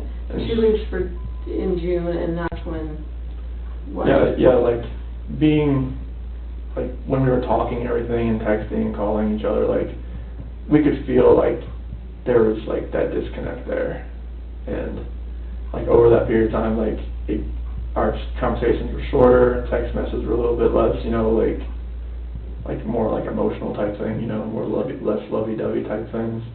So explain, like, even before June, was there any other issues as far as your relationship goes? Or, I mean, everyone goes through ups and downs in marriage, but... like over a year ago, it was more of like, I could see that maybe it wasn't like as hot and heavy as like, as it was when we first met, that spark and everything like that.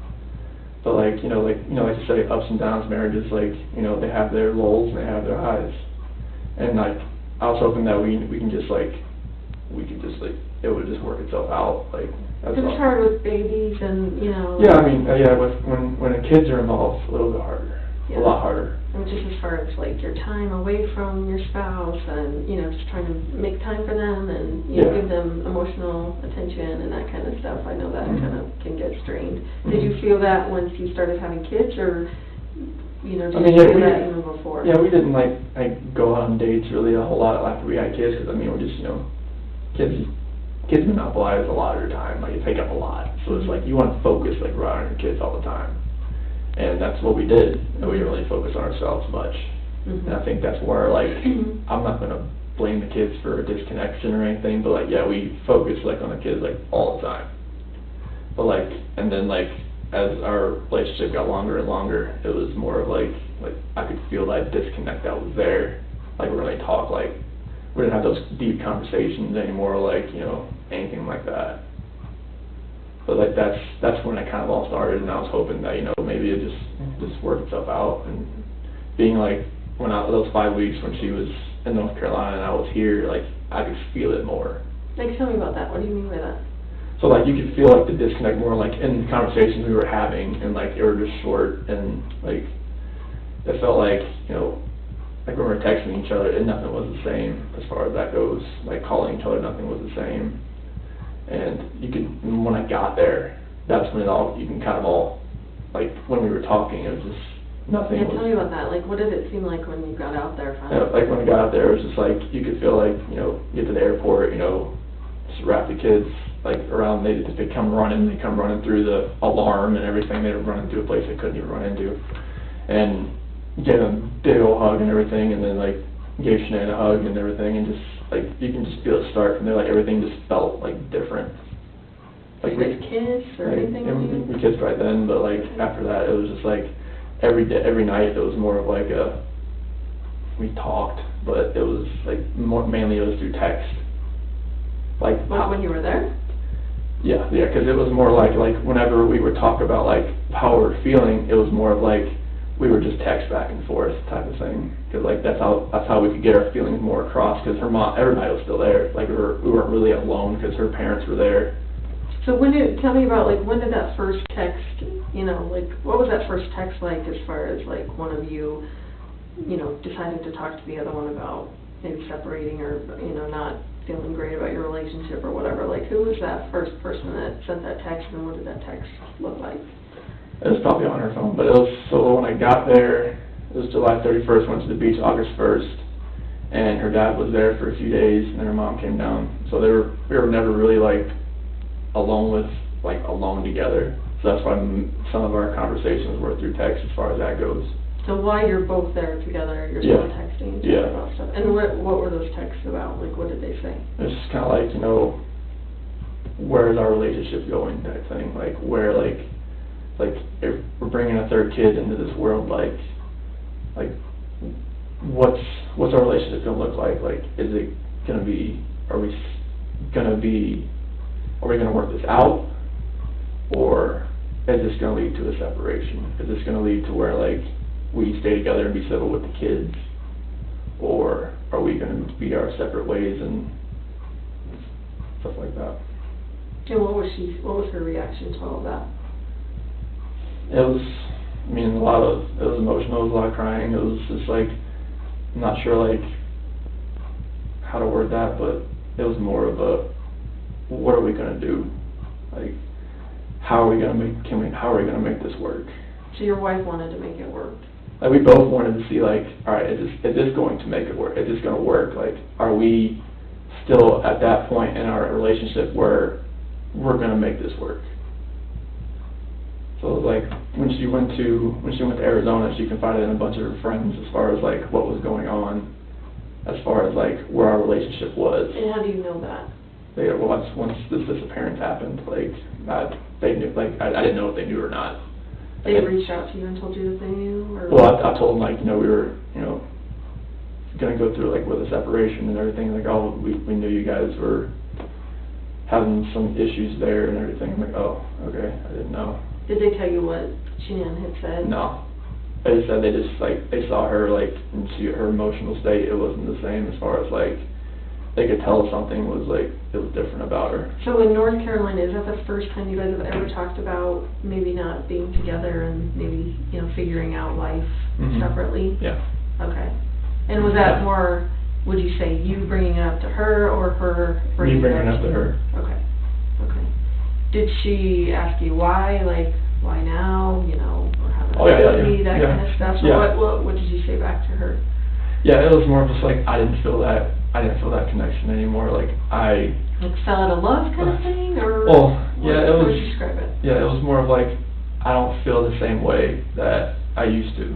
Like, I don't think we have that connection anymore where like I can just like be myself and just like be everything that I need to be for you right now. And that's how I explained it to her. And she said what?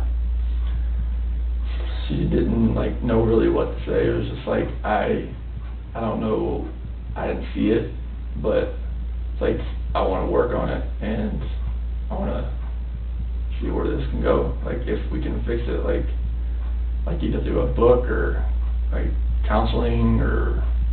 So after your conversation with her, it was your. This is in North Carolina. Right, Yeah. belief that you guys would try and work on it together, just to see if it would kind of work, or? Or just kind of like see where this like we'll take this week, like, because it was an emotional week just because of everything we were saying and like what we were thinking, like, and all that, especially bringing another kid into the world.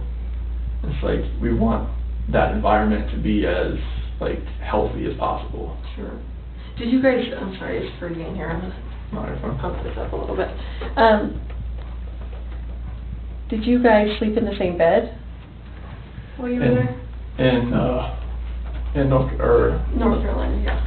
Yeah, like there was a couple. I slept in the kids' room one time, and I slept on the couch another time. Is it just because of the tension? Yeah, there's tension in there. That's good.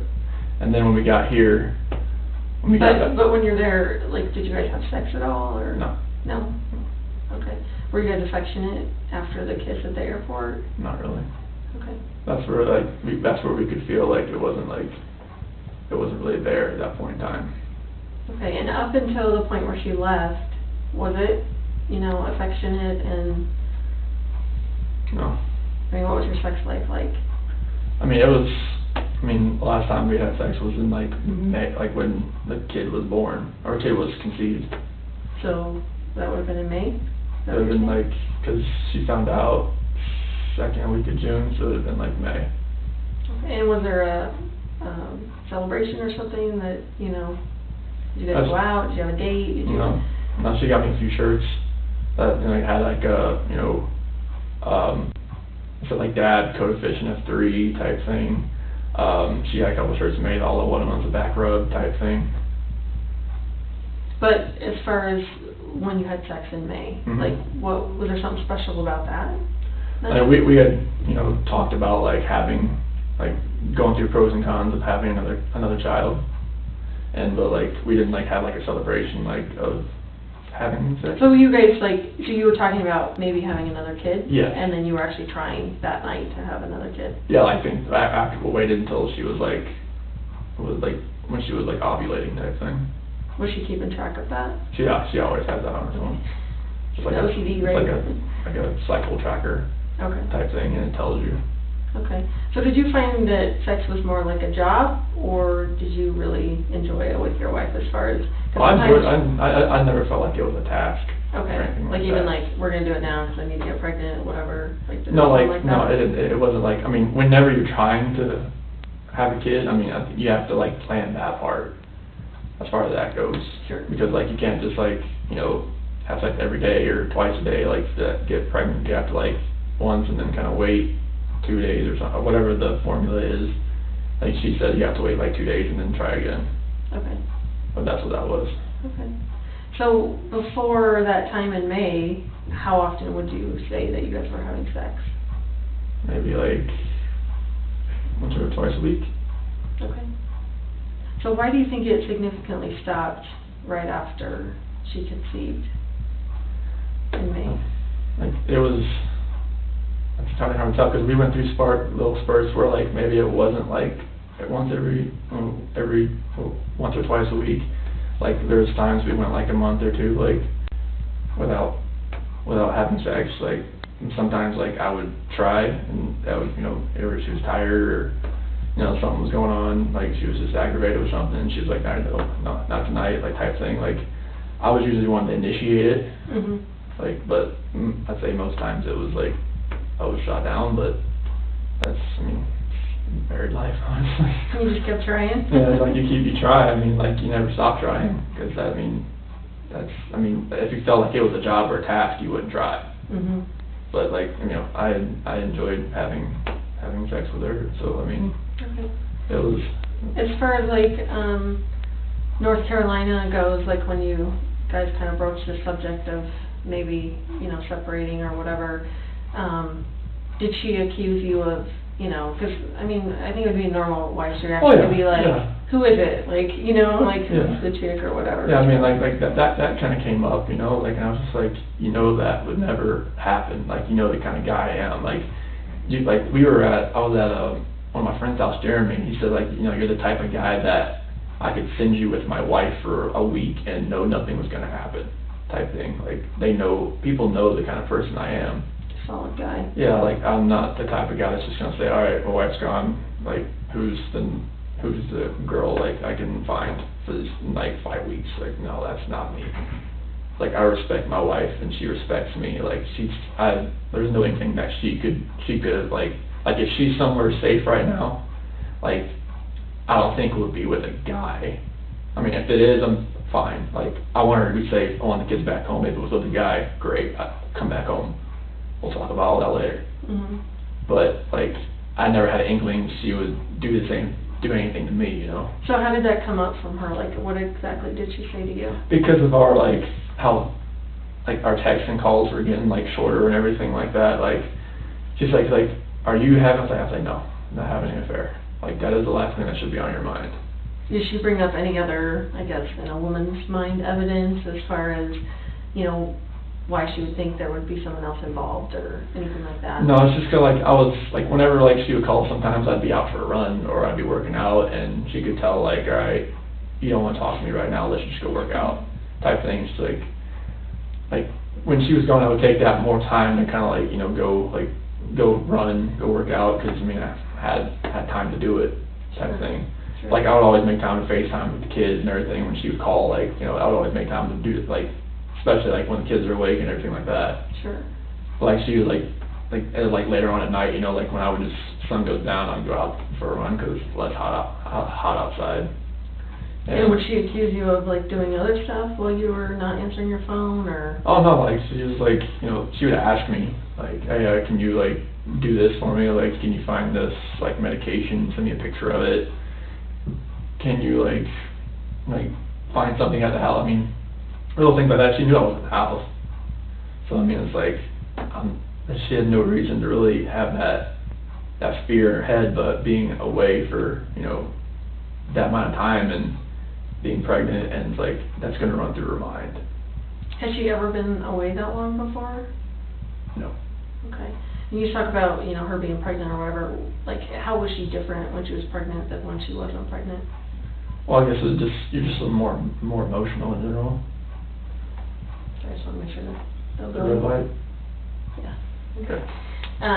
More emotional? Oh yeah, that's normal. Her cravings hadn't really changed or anything like that, but just just more emotional and everything like that. Would she kind of admit that, oh yeah, I'm pregnant, whatever? Well, I guess she's she's with her mom and she gets really, her mom's really she's full Italian, so she's always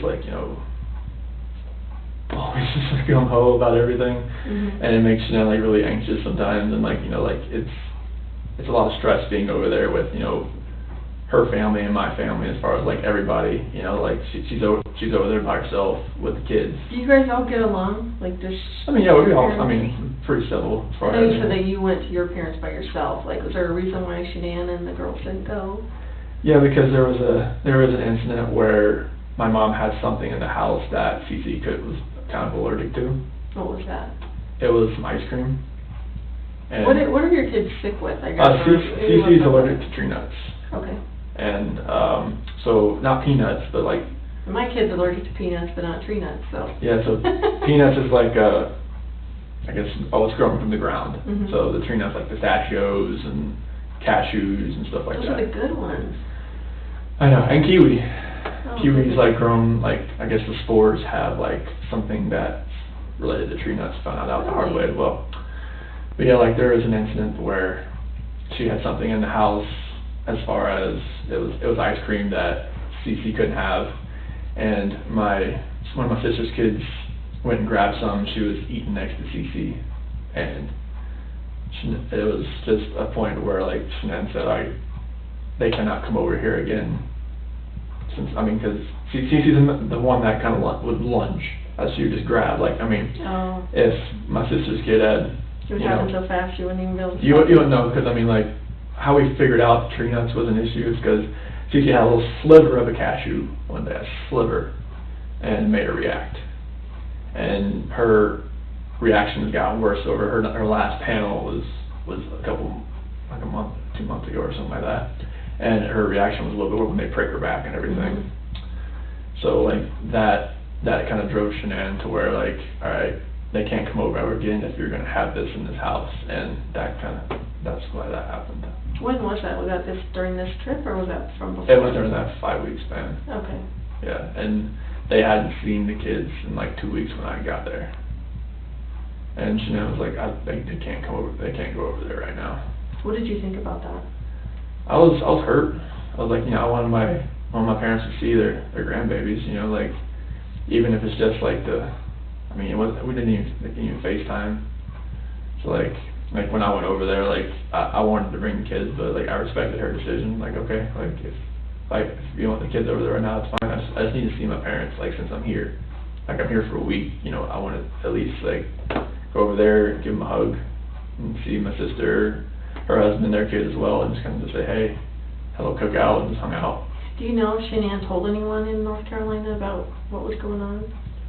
Oh, I'm sure she did. Who do you think she told? Oh, she probably told, well, there's people here. I know Nicole probably knew. I know Kathy probably knew. But Nicole lives here, Kathy lives there. There's some of her good friends. But like, would she have told any of her family or friends in North Carolina? I'm not sure if her mom knew or not, if that was the case. Is she pretty close to her mom? Oh yeah, she is, but I'm not sure if she like told her like the entire like thing about the whole like having something in the house. Alright, I just mean between you and her, sorry, the separation. No. She didn't tell any of her family? No. And why do you know she didn't do that? Because she told me, she's not going to tell them. And, like, I knew she was confiding in a few of her friends, because she told me that, because she had needed someone to talk to, but she didn't tell her mom or anything like that. Mm-hmm. Do you guys go to church? No, not here. No.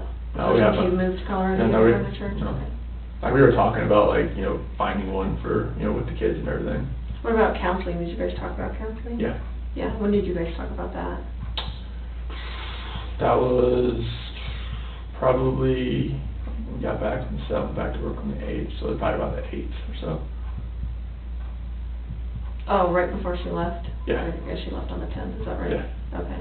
So what came of that when you guys talked about counseling? It's like, I don't really think we really needed to go to counseling, so I've never anything that we were saying to each other, I felt like we could just say to each other, Mm-hmm. and not have to go to somewhere, somebody's couch and talk to them about it. But like she said, like a couple of her friends that were married have been to counseling like once or twice or 3 times, and they're still going, type of thing. Mm-hmm. But like I didn't feel like I really needed to, but I was open to the idea, because I thought like, all right, if she really like, if this is gonna work, maybe, but like I really didn't really want to do it, just because like I didn't think we needed to do that. I thought we could just like, maybe just do it that way, but the disconnection was there. I didn't feel like it was gonna help. Okay. So you get back on the 8th or 7th? On the 7th, go back to work on the 8th. Oh, you went back to work on the 8th? Yeah. Okay. And what day is the 8th? Like of the week? Do you remember? 8th, 9th. So it'll be a Wednesday. It was a Wednesday? Yeah. Okay. Because the 10th was a Friday, that's when she flew out. Okay. And then you worked how many days?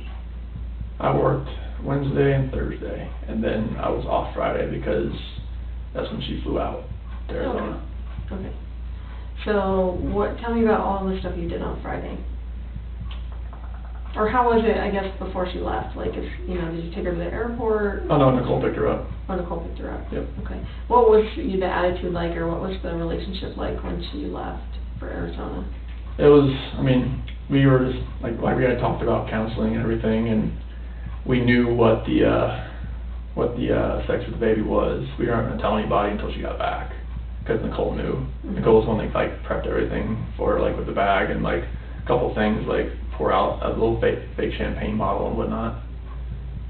For which one? For like a gender reveal type thing. Gender reveal, okay. Type thing like that. Okay. So like she did all that for us. And so Friday, I mean, I waited for the kids to wake up because she left pretty early that morning. Nicole came and picked her up, and she left for the airport. Was it like kiss, hug, bye, or was it kind of strained as far as? It was a hug. It was a hug? Yeah. Okay. Yeah, it was just like, have a safe flight, and just let me know when you get there, and I'll send you pictures of the kids, throughout the day. Okay. Type thing. Okay. So, and then you said, I'm sorry, that you waited till the kids got up? Yeah, that's what we usually do. We just wait for the kids to wake up, so they wake us up. Okay. And Bella came in the room, and she usually just crawls into bed and just falls asleep next to us. Like when she wakes up, she doesn't just get up and just go like Cece does. But as far as Friday goes, what exactly happened on Friday? So we just pretty much hung out around the house, just playing around. We went to like a grocery store, went to get my glasses, got some cracks in the frame. We went to Target.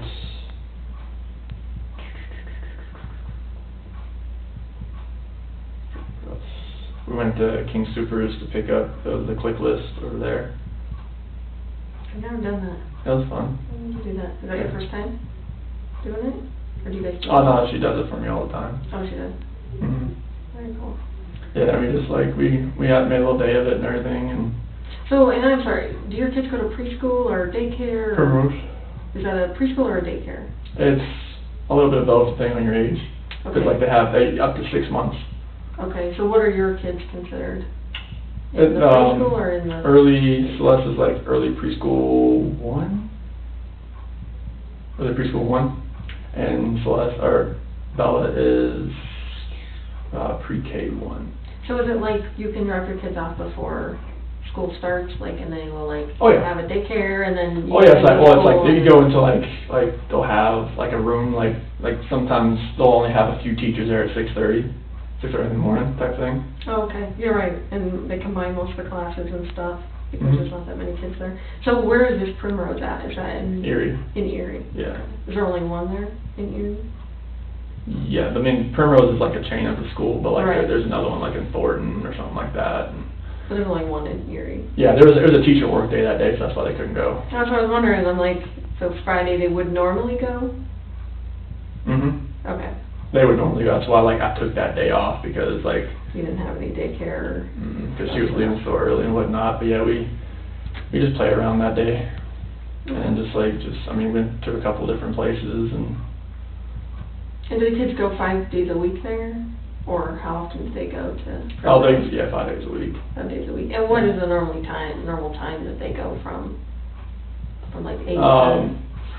Depending on when they kind of wake up and get ready, usually by 7:30, 4. 7:30 to 4? Yeah, Okay. somewhere around there. And is this because Shanann is doing her Thrive stuff and you're at work at the Mhm. oil field? Mm-hmm. Okay, Yeah, it's like when they're at school, she can really concentrate sure. on all that stuff right now. Does she pretty much work from home? Oh yeah, she can work from anywhere. But does she normally work from a computer at home, or is she? She just works from her phone. I mean, she uses Her a phone. computer, but she uses her phone mostly. Yeah, maybe. Yeah, I mean, you can do anything from those things. That's crazy. Okay, so you hang out, you guys are running errands, Target, grocery store, that kind of stuff.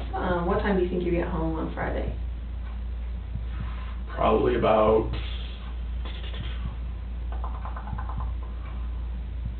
I would say probably about 4:30 or so. Okay. And do you guys do anything else Friday night? And just normal things like, just getting ready for bed or have dinner, getting ready for bed type thing. Okay. Did you talk to Shanann that night? Yeah, yeah, I'm pretty sure I did. Would you have FaceTimed her with the girls, or? Oh no, when she's away and stuff like that, like we don't FaceTime the girls. They would really react to that. Oh, because they'd be upset. They'd be upset, yeah. Like Bella was asking a lot about her. Okay.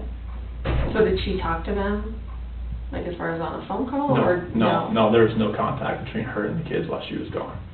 And that's normal. Like okay.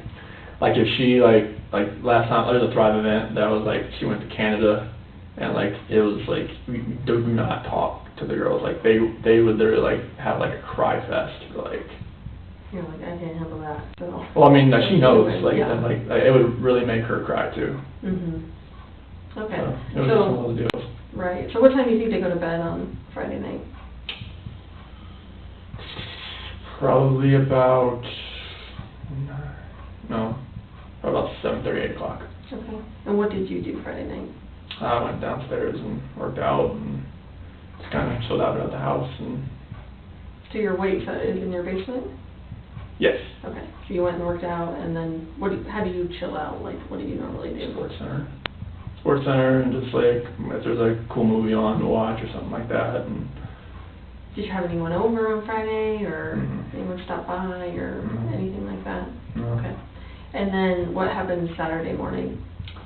Saturday morning, kind of the same thing. Like Bella came in bed again. Like when she wakes up, she comes into bed and just kind of lays next to me, and then just kind of waiting for Cece to wake up, type thing. And then I was gonna go to Costco that day, but Shannon said she'd just do it when she got back.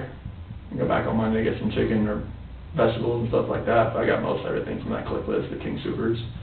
They were just like hung out at the house and played outside, and before it got too hot outside, and just played in the playroom and did some things around the house because it gets so hot out there. Like we couldn't go to the park because they were doing like some drainage thing, and they had everything dug up, and whenever it does rain, it just like puddles up really high, and it was just one of those deals. Because you're in a newer neighborhood, is that right?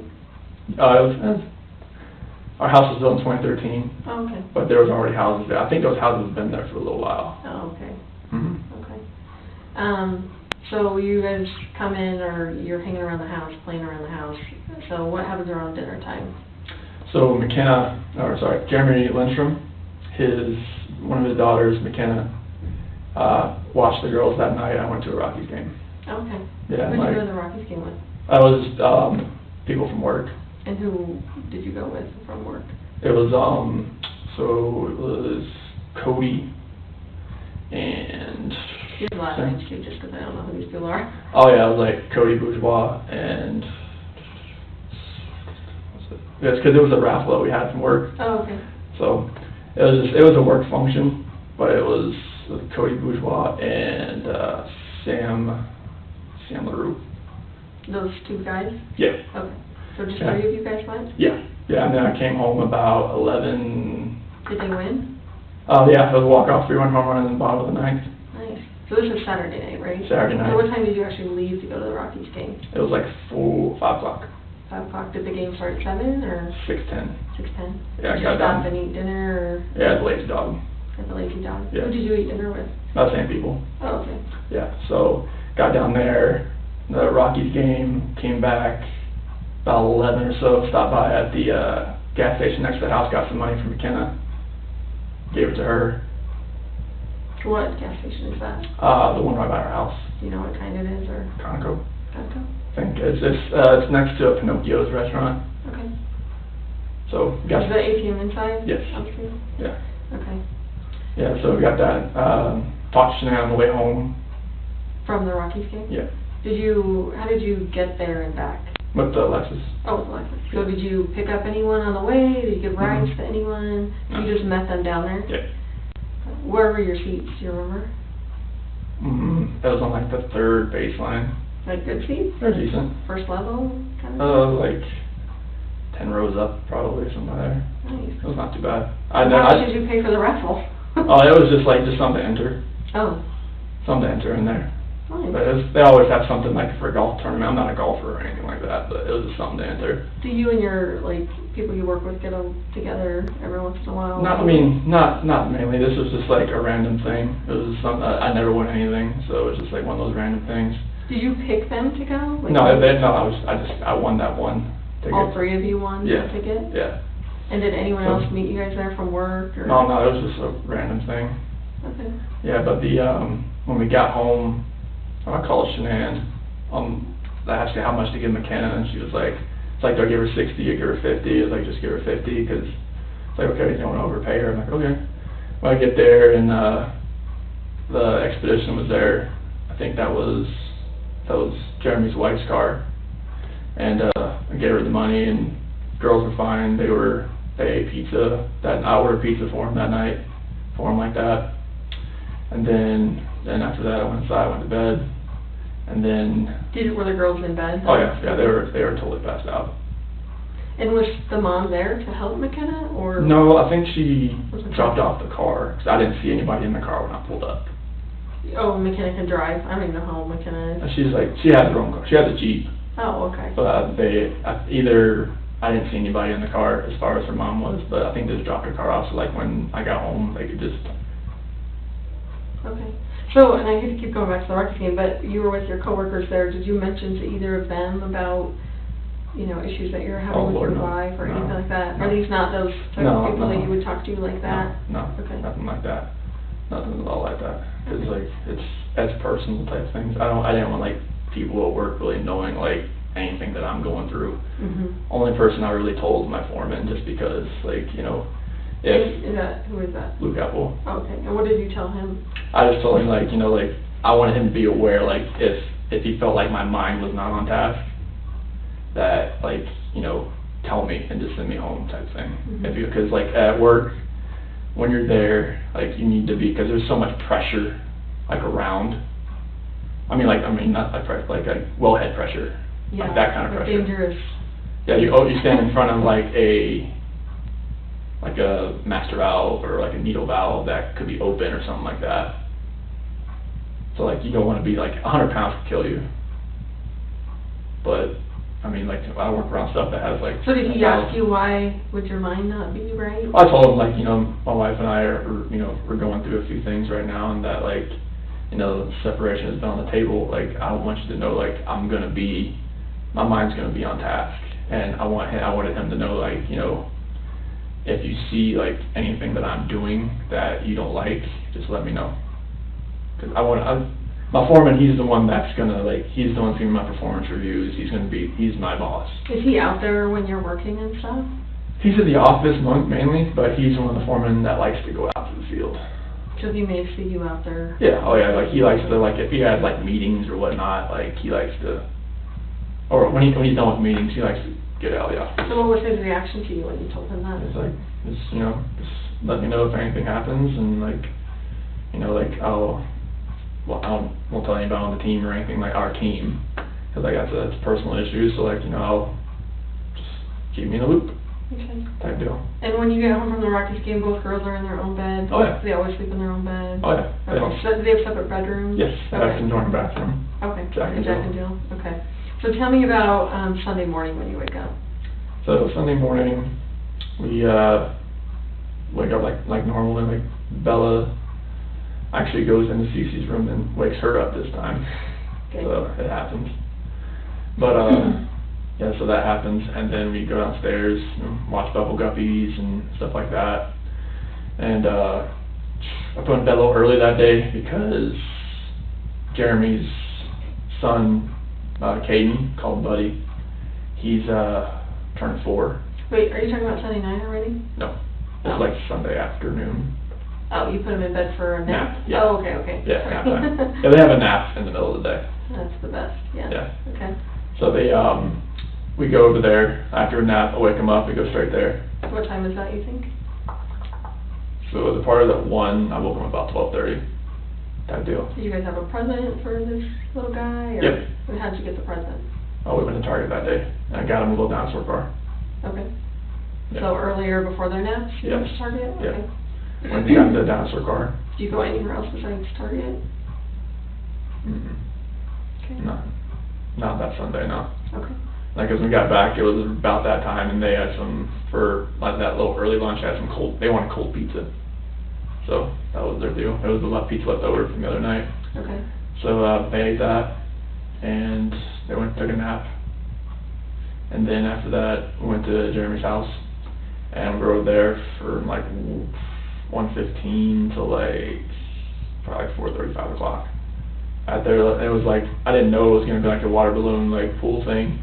That little mini pool out there with water balloons and everything. And so what do you mean that, like you didn't bring swimsuits? I didn't have swimsuits or water shoes with me or anything like that. Okay. So like it was, You just get their clothes wet? yeah, Okay. type But deal. they love that. Oh, Cece loves just getting in the water. Bella was more like taking the water balloons out and just like, spraying them everywhere type deal. Okay.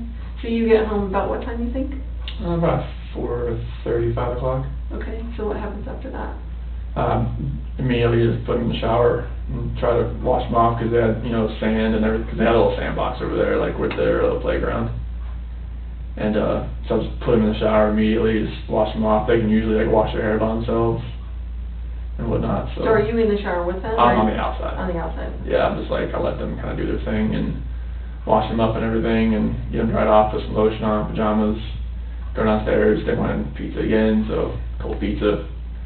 What kind of pajamas did you put on them? Just for some nightgowns. What did those look like? It's probably, I think Celeste had like a pink one with like little, like a drawing of like a bird or something like that. Okay. And Bella, it might have been one that said like believe on it, or it was a multicolored one, might have had a unicorn on it. Okay. They have so many of those nightgowns. And now, is it a dress or are they pants for the No, shower? it's like a dress. Like, But it's like, it just kind of like falls down to their knee. It's hot, so they sleep hot, they sweat like crazy. Okay. Do they take their pajamas off at all during the night? No. When they're normal? Cece has a nighttime diaper. Cece has a nighttime diaper. But she, I mean, as far as getting hot and stuff, they don't like strip their clothes off in the middle of the night because they get hot or anything? No. Or do they? No, I've never seen them do that, unless they have pants on. Like if they have like they'll have like their mermaid pajamas that has like a t-shirt and pants, they'll take that off. The shirt part? The pants. Oh, the pants. Yeah, because they get so hot. Right. So Oh, I've never heard that yet. That noise. There's that button behind you. Is that what was beeping? No, it was just like, Oh. maybe it was like that getting hit or something like that. No, I wasn't touching it. No, like in another room, Oh. they always have that. Yeah. They'll have that. Okay, so you get them in their pajamas, Feed them dinner feed 'em and dinner. FaceTime Shanann's parents. so not Shanann, just her parents? Yeah, her parents. Okay, perfect. Yeah, so they FaceTime them for a little while, and after that they sit on their couch. They have a Minnie Mouse one. Cece has a Minnie Mouse couch, and Bella has a Sophia, the first couch, and they chill there and give them a little snack. And Celeste has some vanilla wafers. Bella has some chips, and then they each wanted the switch after they were done. So, sorry. Bella had vanilla wafers after that, and Cece had some like Cheez-Its or something like that. Okay. And then after that, let's brush their teeth and got them ready for bed, and they both used to potty and like they normally do, and put them in bed. Okay. Do they normally go to bed right away, or? Well, they do lay in bed. Like they don't get out like once the rain machines are on and lights are out. Like Bella came out twice that time just because she knew like Shanann was coming home. Like I told her like, all right, she'll be home Monday type thing, because like Shanann's not gonna just go in there and wake her up at like in the middle of the night type thing. So like I told her she'll be home, and she knew When like you wake up. yeah, she knew like, all right, time yet? Like she comes out like, she home yet? Like no, baby, just when you wake up. Okay, when you wake up, okay. About two times she came out asking about that, but Celeste hasn't. She hasn't done that yet. So as far as, you said you talked to Shanann at least one time to ask about how much to pay McKenna. Yeah. Did you talk to Shanann any other time? Oh yeah, like during the day Sunday. Okay, and how was that? It was just fun, just talking about the kids and like, texting back and forth. I don't have much signal over at Jeremy's house. There's like a dead zone on Erie Parkway over there somewhere. Did you send her pictures of the kids Yeah. at the party and stuff like that? Yeah. Okay. And was she happy about that? Was she I was like, yeah, I upset, miss them type thing, you know. Mhm. Yeah, but like I sent her pictures while she was gone. What about like phone calls? Did you guys have any phone calls? Yeah, we had a few. I couldn't call her over there because it was bad signal area. I barely get the text messages out. But yeah, And you didn't call her at Jeremy's, is that what you're saying? Yeah, I couldn't. But the other time, like Saturday night? Oh yeah, like everything. Yeah, we just talked and asked how everything went and everything like that. And once I got home, like after the party and got into bed and everything, told Bella's like she knows you're coming home and she's ready and everything. And she was texting me about cause the power went out I guess in Arizona because of the dust storms, and her friend Addie and Cindy they paid for dinner and stuff like that. And Nicole and her were at the airport, and Addie's plane got delayed, and they were hoping theirs weren't getting delayed, but it ended up getting delayed. So what, if you could have taken her pulse then, how was she as far as communicating with you? Was she, same old shenan, or was she still kind of upset, or It's distant? kind of hard to tell through those texts, but she was ready to get home and see the girls and just be home. But as far as her relationship with you, how did that feel to you? It felt like she did when she left. It felt like she was in that state of mind where okay, she decided to be home. Maybe she it's kind of hard to really tell, but through a text. But she wanted to get home and see us because she had been away. When she was in North Carolina for 6 weeks, and then she comes home for 2 days and goes to Arizona. She only been home for 2 days in a 6.5 week span. So she was just ready to be home, be with us, and just kind of just be around us. Mm-hmm. So, what time was she originally supposed to be home? 11. Oh, 11? Yeah. Okay. So obviously that gets delayed till whenever. Yep. She got home. She didn't get home till 2. She didn't leave there till 11. I think they're an hour behind. Okay. In Phoenix. Okay. At this time of year, Did she text you when she landed, or did you know? No, she texted me that it was delayed, and I think she texted me when she took off, but she didn't text me when she landed. Okay. I just felt her get into bed. Okay, and you said that was around 2, you think? 2 o'clock. And you know there was a doorbell thing, is that what you said? Yeah. At 148? Mm-hmm. Describe the doorbell thing. So it's got whenever a proximity, she walks up. Like a motion thing? Yeah. Okay. And now, is that tied to a home security system, or is it just a single doorbell thing? The doorbell records it on to the our control panel. So it's all tied together? Yeah. Garage alarms?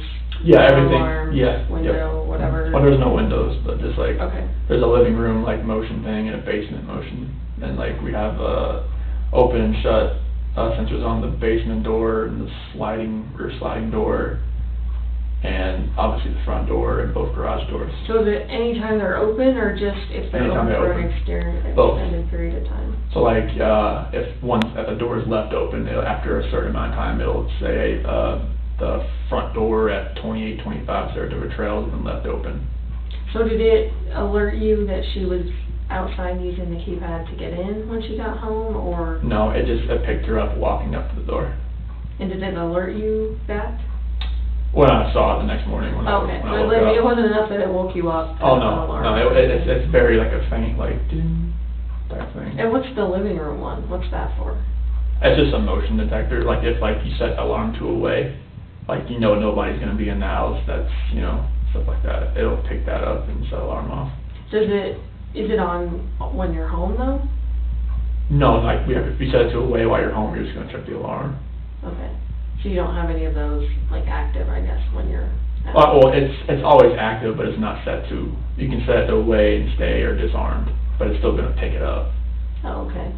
It'll if you look on my phone, go to the Vivint app, it'll show you living room motion system detected. So, and I guess just for my own knowledge, did you actually look at that? Obviously, when she went missing, and the girls, did you look at your living room alarms and that? To see if there was stuff going on in the living room? It doesn't once because we had so many doorbell trips because it was messing up so much as far as little things setting it off. I can only go to the history so far. So you don't pay for the cloud storage for that? No. Okay. Is that an option? They had never given it to me. Okay. But like, so how far did it go back? I'm not sure how many like different like events that it can store. Like it'll have notifications, you can scroll, but it eventually just ends. I'm not sure how long it'll actually keep it. So when this all happened, did you look on there and it like? The only thing that I saw that was really strange was that when I left, it said the garage door stayed open.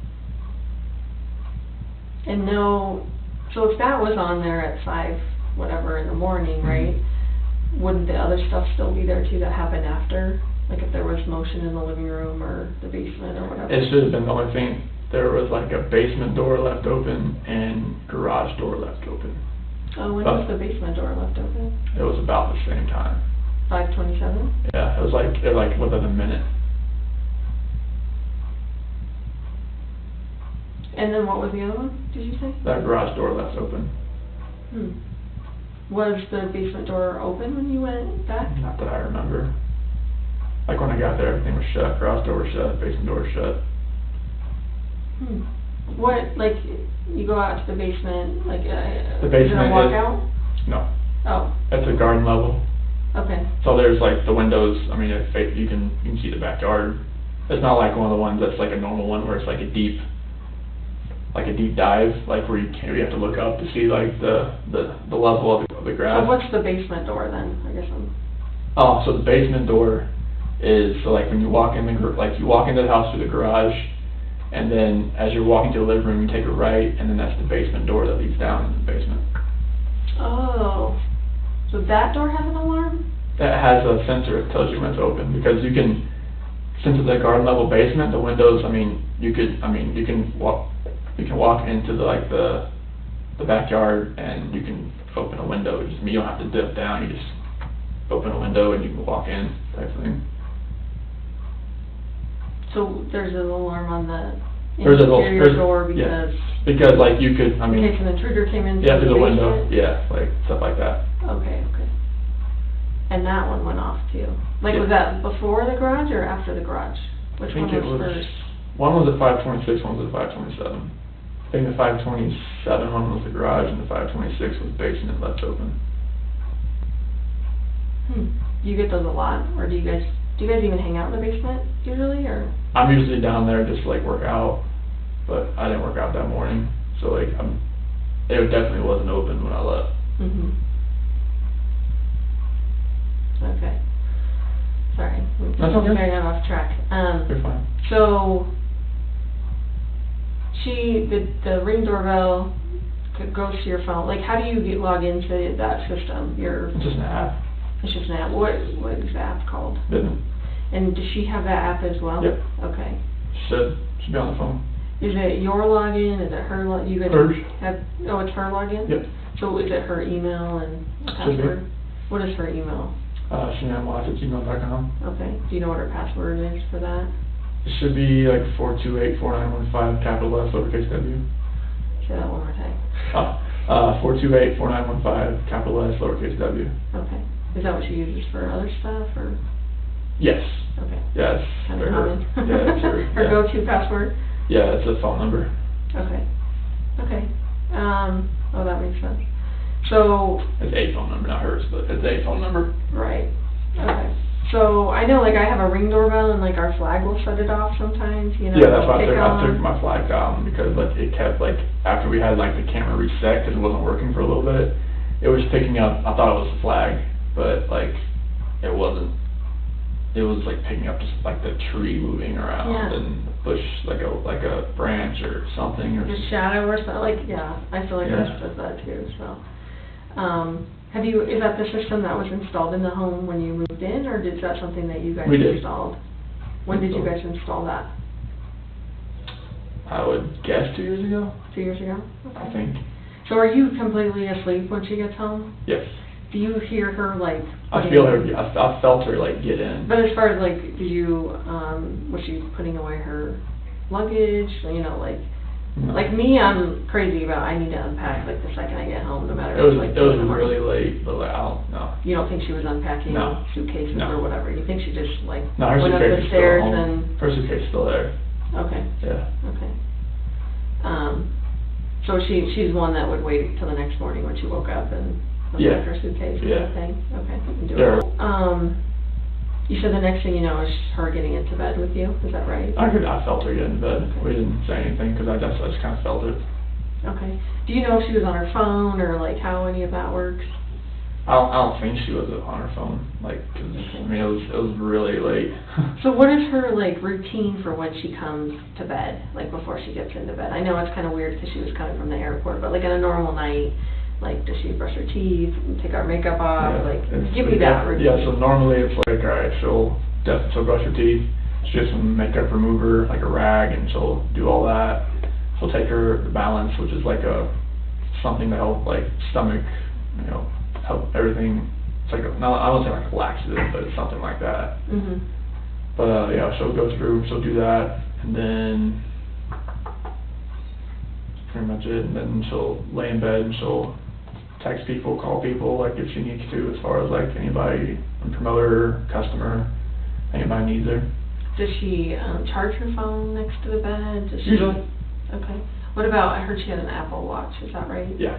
Does she charge her Apple Watch every night? Charger's sitting right there next to it. I mean, but does she do it every night, or does she Yeah. wait till it's Mhm. almost dead? She usually does it every night. Every night? So Yeah. she doesn't sleep with her Apple Watch on? No. Does she sleep with anything else on? Usually a t-shirt and underwear, is that it? T-shirt and underwear? Yeah. Okay. What about that night? Do you remember, or that morning, I should say? I think it was a t-shirt. I think it was a t-shirt and underwear. I think that's because it gets so hot in the house. We had issues where the the AC for the top level has been like cutting out, so it just felt hotter upstairs usually. Okay. So like, I mean, I just sleep in boxers, and like I know that, you know, we're both like furnaces, so like when we're in bed, so. Okay. So a t-shirt, underwear, like do you know that, or are you just I'm just guessing? guessing. Okay. Did you see her, like, outside of the covers? I just saw her like, you know, like here up, 'cause that's when, like, I felt her crawl in the bed.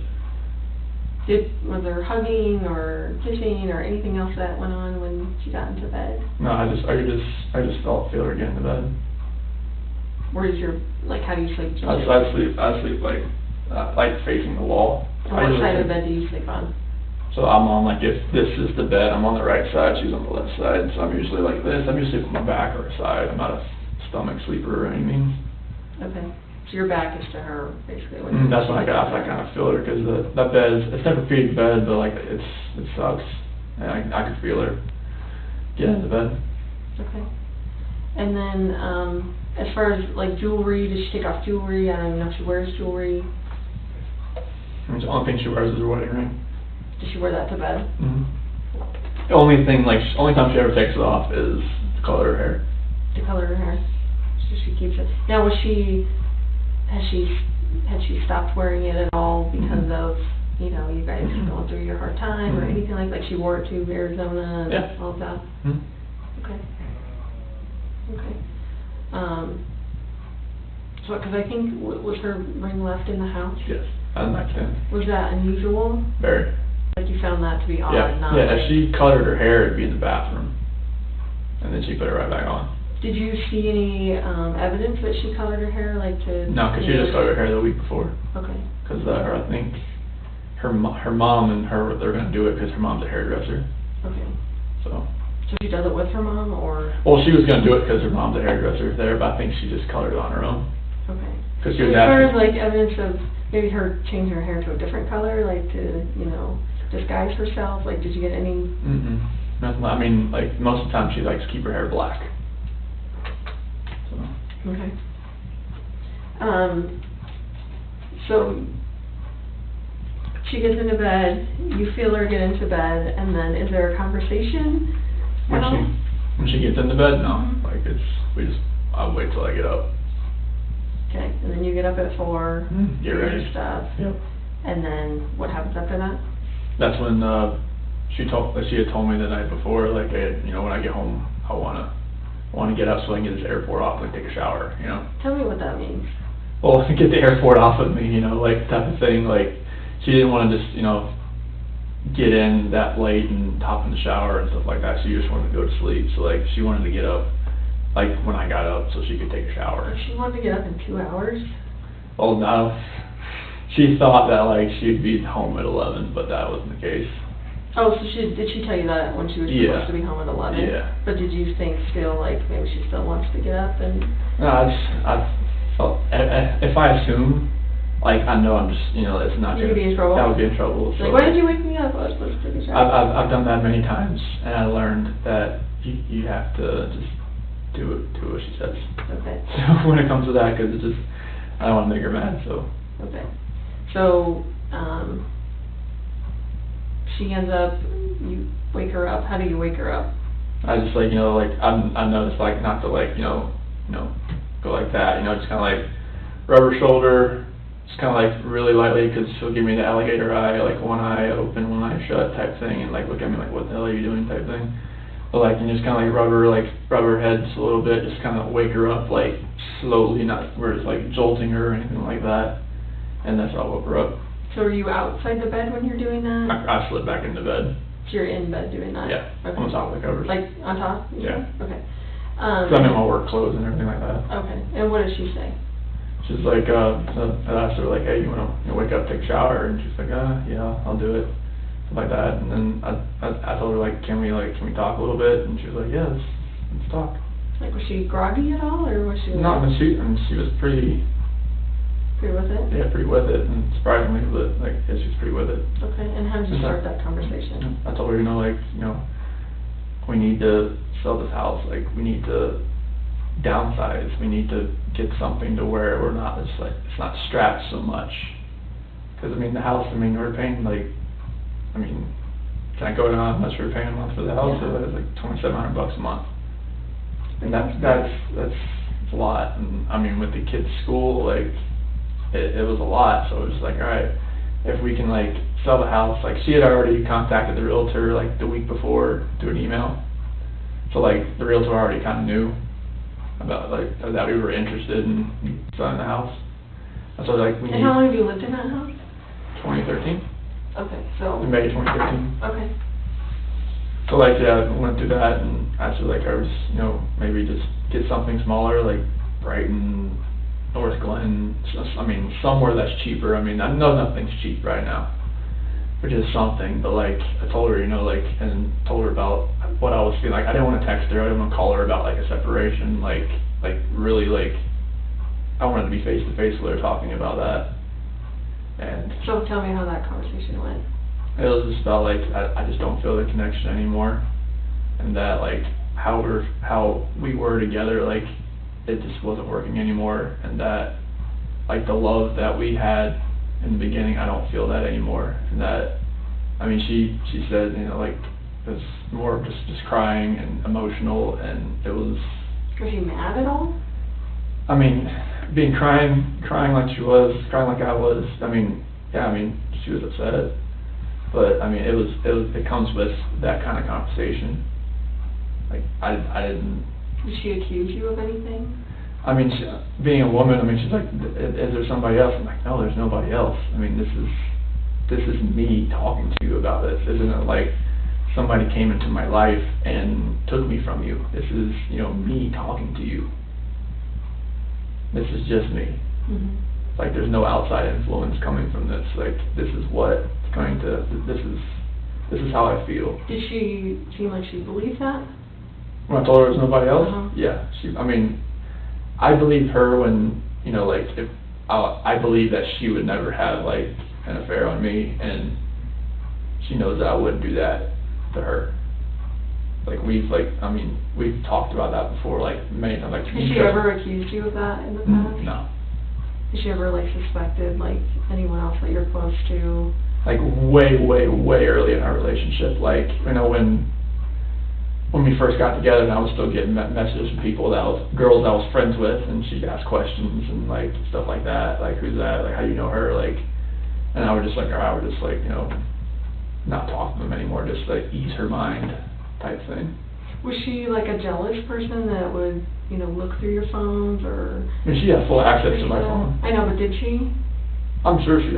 If she used my phone for Facebook or like Thrive or Instagram. She would use your phone for that? She used, yeah, because she would run like that's from the Thrive stuff through me. Like, she would, like, make a post for me, something like that. Oh. Stuff like that. Did you do that as well? Like, would you log into her Facebook or whatever? No. Like the only reason I logged in her Facebook, like, the last few days is to show the cops, like other pictures and stuff like that, or show, like, the news crew a picture or something like that. Okay. Because she had it on my phone as well. She could just, like, log in there too if she needed. If, like, she did it because, like, sometimes her phone messed up and she just used my phone and it's boom, it's right there. And then hers was on yours as well. Is that right? No, she just used mine. No, but as far as you being... Oh, yeah. She could toggle back and forth. Okay. Yeah, she just logged out of hers and go into, it was one of those things, like, she knew I couldn't sell. She was trying to help you out. Yeah, it's like, she would just use, like, any friends that I had and just went from there. Okay. People So get interested. how did the conversation with her, like, how long did it last, would you say? Say, like, so, like, from 4:15 to just, like, closer to, like, 5. Okay.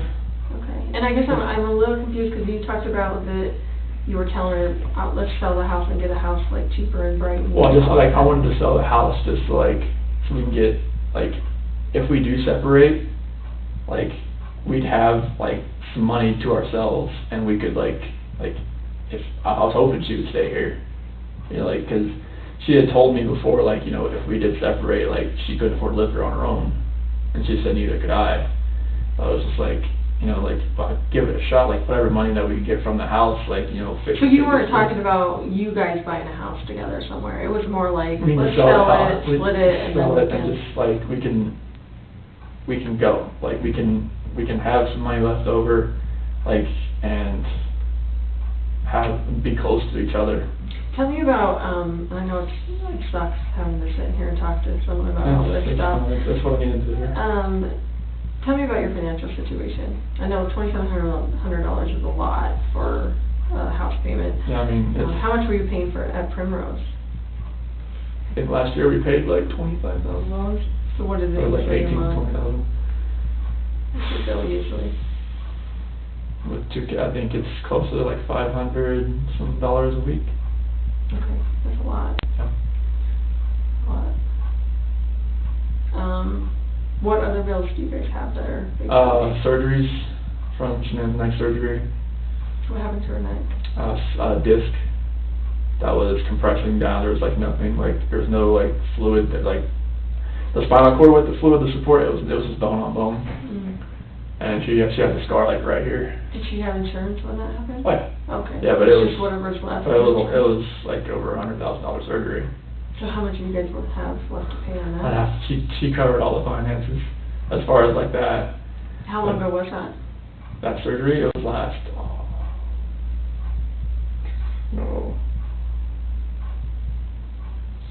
was earlier this.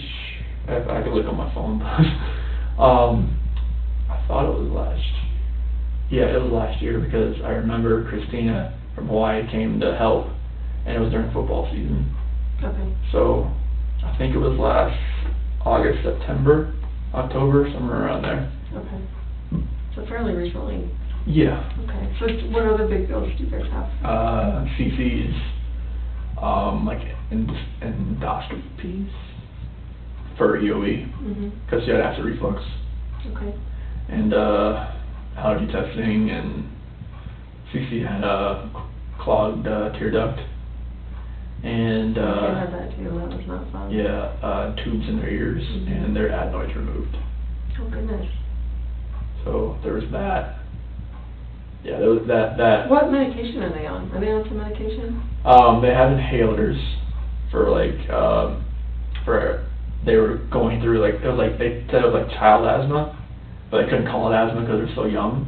So they would have like a little inhaler, the albuterol inhaler there, and CC had Singulair, which was for allergy, like, and Bella, and CC had Omeprazole too for the acid reflux.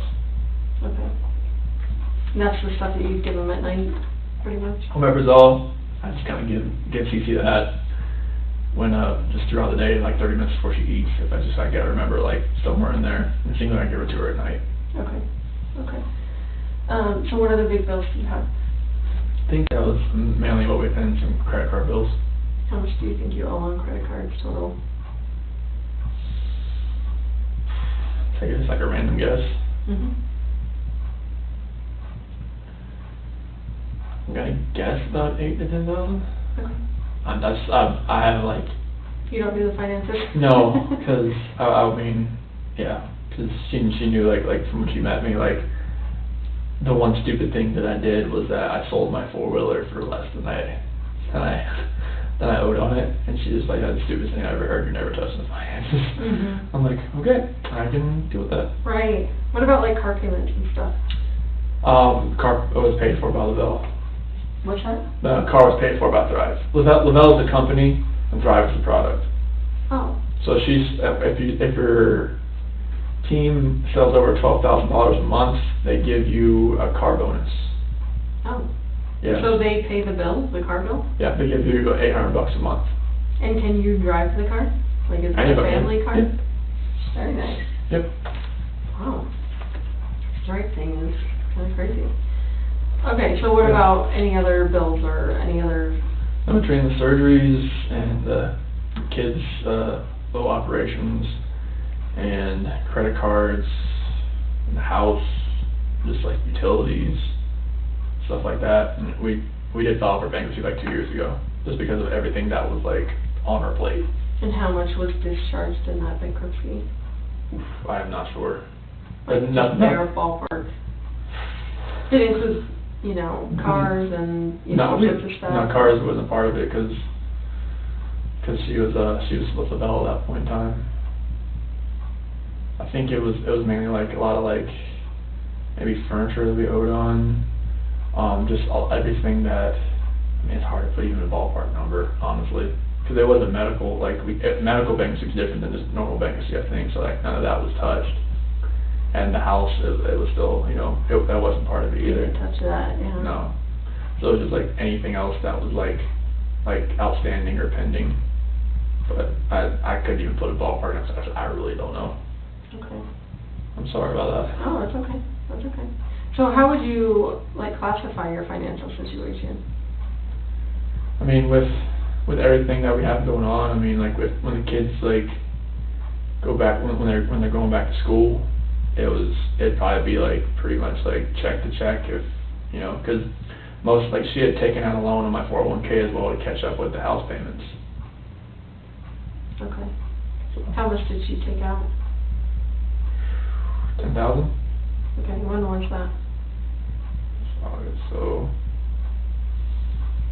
I'm gonna say 5 months ago. Okay. I'm just ballparking that. Okay. Because we were like almost 3 months behind. Okay. Was it close to being repossessed, or were you guys No, like about that? we had a letter from Chase. That's who the lender's from. How did she feel about the situation you guys were in? I mean, she was stressed out about it.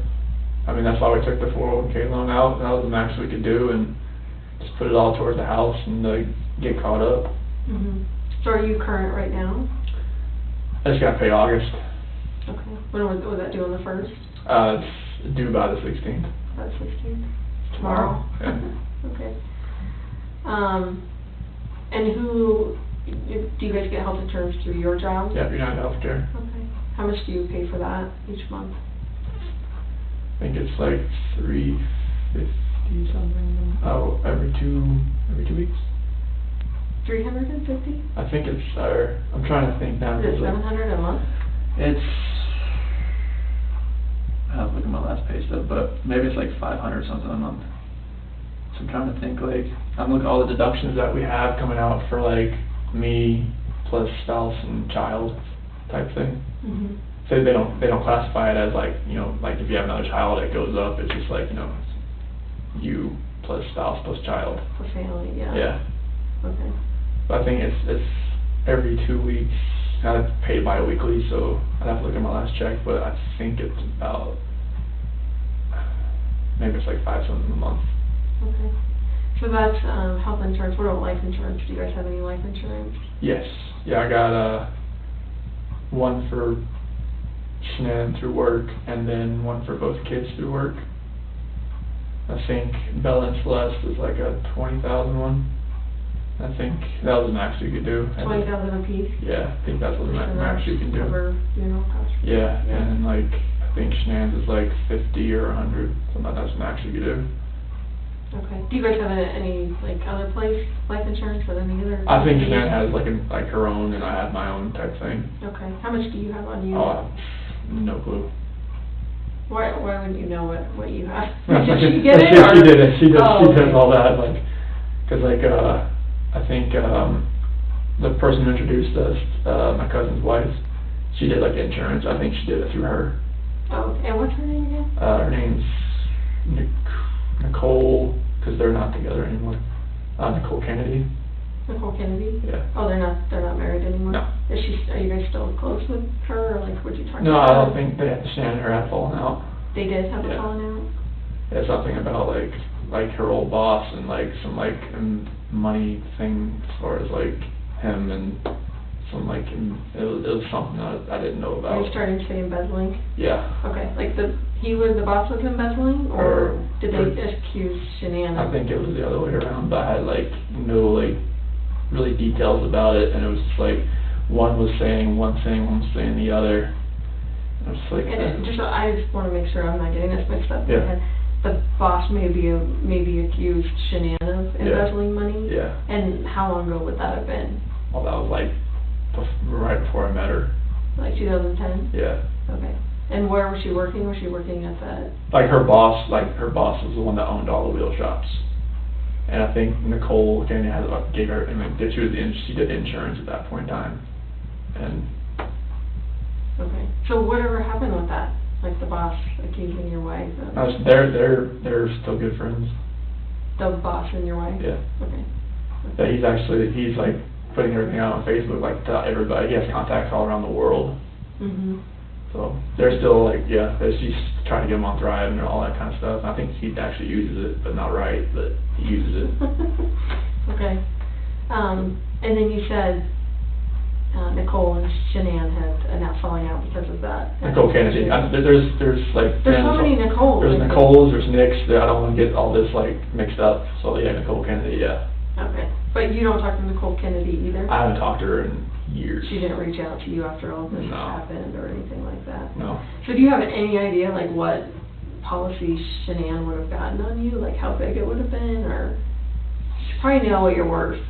I know I have like a dismemberment thing at work. If I get dismembered, it's like $250,000 or something like that. But as far as like anything outside of work, I have no clue about the dollar amount. I know she set all that up. Okay. For her and you? Yeah. Okay. Did you ever help her with that at all? Mm-hmm. Like she handles all that. Like she always did books at the jobs, like at the wheel stores and everything like that. And she was really good at it. Okay. I mean she's great with money. So. Who, Shanann? Yeah. Okay. Yeah, she knows exactly like, all right, I don't need to pay this right now. I can pay all this. And like she knew like where to divvy out her money. Like a shell game. I'll pay this right now. Yeah. And she knew what the priorities were. Mhm. So how are you? How are you right this moment with your financial situation? Like, do you have money open on credit cards, money in the bank, like that kind of stuff? Yeah, so I think in Chase we have like maybe like 2,000 in there. In USA probably about 1,500. Are those checking accounts or those just checking? Checking. Yeah. Okay. As far as credit cards, like most of the ones I haven't used credit cards because I know they're like pretty much like she pays the minimum on it, so like I don't use them. Like maxed out probably. More than likely, I mean if they're with the interest payments and whatnot, just pay the minimum. They don't go down much, but like I know like Capital One maybe has like $100 left to spend on it or something like that, and like the Credit One and the other Capital Ones, like I know those probably don't have much on them, so I don't even use them. So when you're talking to Shanann, obviously in the bed about, your financial situation and that you think you should separate and that kind of stuff, like, does she ever, like, act out against you, like, being pissed off, like, slap you? No, it's talking about financial situation in general? No, like that morning when you guys are talking in bed and she's crying and upset, like, does she act out? Oh, no, we've never, like, raised a hand to each other, struck each other, like, we don't even really yell at each other. Like, it's like, when we talk, it's pretty civil. Mhm. I mean, she didn't raise her hand, she didn't yell, she didn't do anything like that. Okay. And you? No, not use her or anything like definitely that? not. Okay. So when is, like, how long did you guys end up talking in the bed? So it was almost about 5. Okay. So about 45 minutes? Yeah, it's like give or take, yeah. Okay. And then she tells you, I'm taking the kids to a friend's house, but I'll be back later. Yeah. And she didn't tell you what friend that was, or did she? That's why I was very vague, and that's why I texted her later that day, like, hey, like, you could tell me where you went and where the kids up, like, where you took the kids, like, yeah. I'm like, no. Okay. And then, you do what after you get out of bed? Yeah, so like I go downstairs and pack my lunch, make a protein shake, down that, fill my water jug up, get my computer, get my book bag, and put some more tools in my truck. And your truck is where at this time? It's over on the corner of the house. Yeah, it's over on the west side. And that's where you normally park the truck? Mm-hmm. Like either there or across the street where the neighbors is over there. Cause I had parked over there because there's somebody going through the garages and cars parked on the outside and like stealing stuff. Like in your neighborhood or Yeah. just in Frederick? In our neighborhood. There was like 3 or 4 nights in a row, like they found somebody, like on cameras. Like, So are you saying you parked the truck a little closer to your house, or? well, like sometimes I was parking on the neighbor's side where his camera faces. Oh, just so they can catch it? Just like, cause my doorbell camera doesn't reach that far. Okay. And do you know what his camera angle is? Like, have you looked at his surveillance video? He told me where to park it. Oh, he did? Yeah. So that it could watch it? Yeah. Okay. He told me to park it like right, I didn't want to park in front of his driveway, so I didn't want somebody to back into it, like if his wife or somebody forgot, like, oh, there's not usually a truck there or something like that. Mm-hmm. Didn't want someone to back into it. Sure. So tell me that morning exactly what you did with your truck and... Yeah, so I got in my truck, pulled forward, backed up to my garage so I can get everything in, because like, since it was over the weekend, like, I had everything already inside. Like, I wanted to just have my big clear container, I had my O-rings and like my headphone or my earbuds and everything like that, and I had to get a couple like combination wrenches, opening wrenches from my toolbox. I knew like I was going to rebuild a stuffing box that day, or helping Troy do that, and Cody and Melissa and Chad were going to be out there too. So I had to get some opening wrenches and stuff like that out of my own toolbox, because that works better than the ones like, because they're longer, more torque on them. So Okay. Got all that, threw it in my truck. And are you talking about you threw stuff in the back of your truck, or No, in the passenger And compartment? for passenger, I got 2 big clear containers in there where I can keep things organized. So that I if I have somebody riding with me, like if I were like a ride along or something, like, because I do trainees every once in a while, Mhm. so that they can have their stuff in there too, so I can just slide stuff over, move it, and just like they can just jump into. Okay. Okay. So, you load all that stuff up, and then, like, how long do you think that takes you to do that? Probably 10 minutes. Okay. So And like then- 5:15 to like 5:25 or so.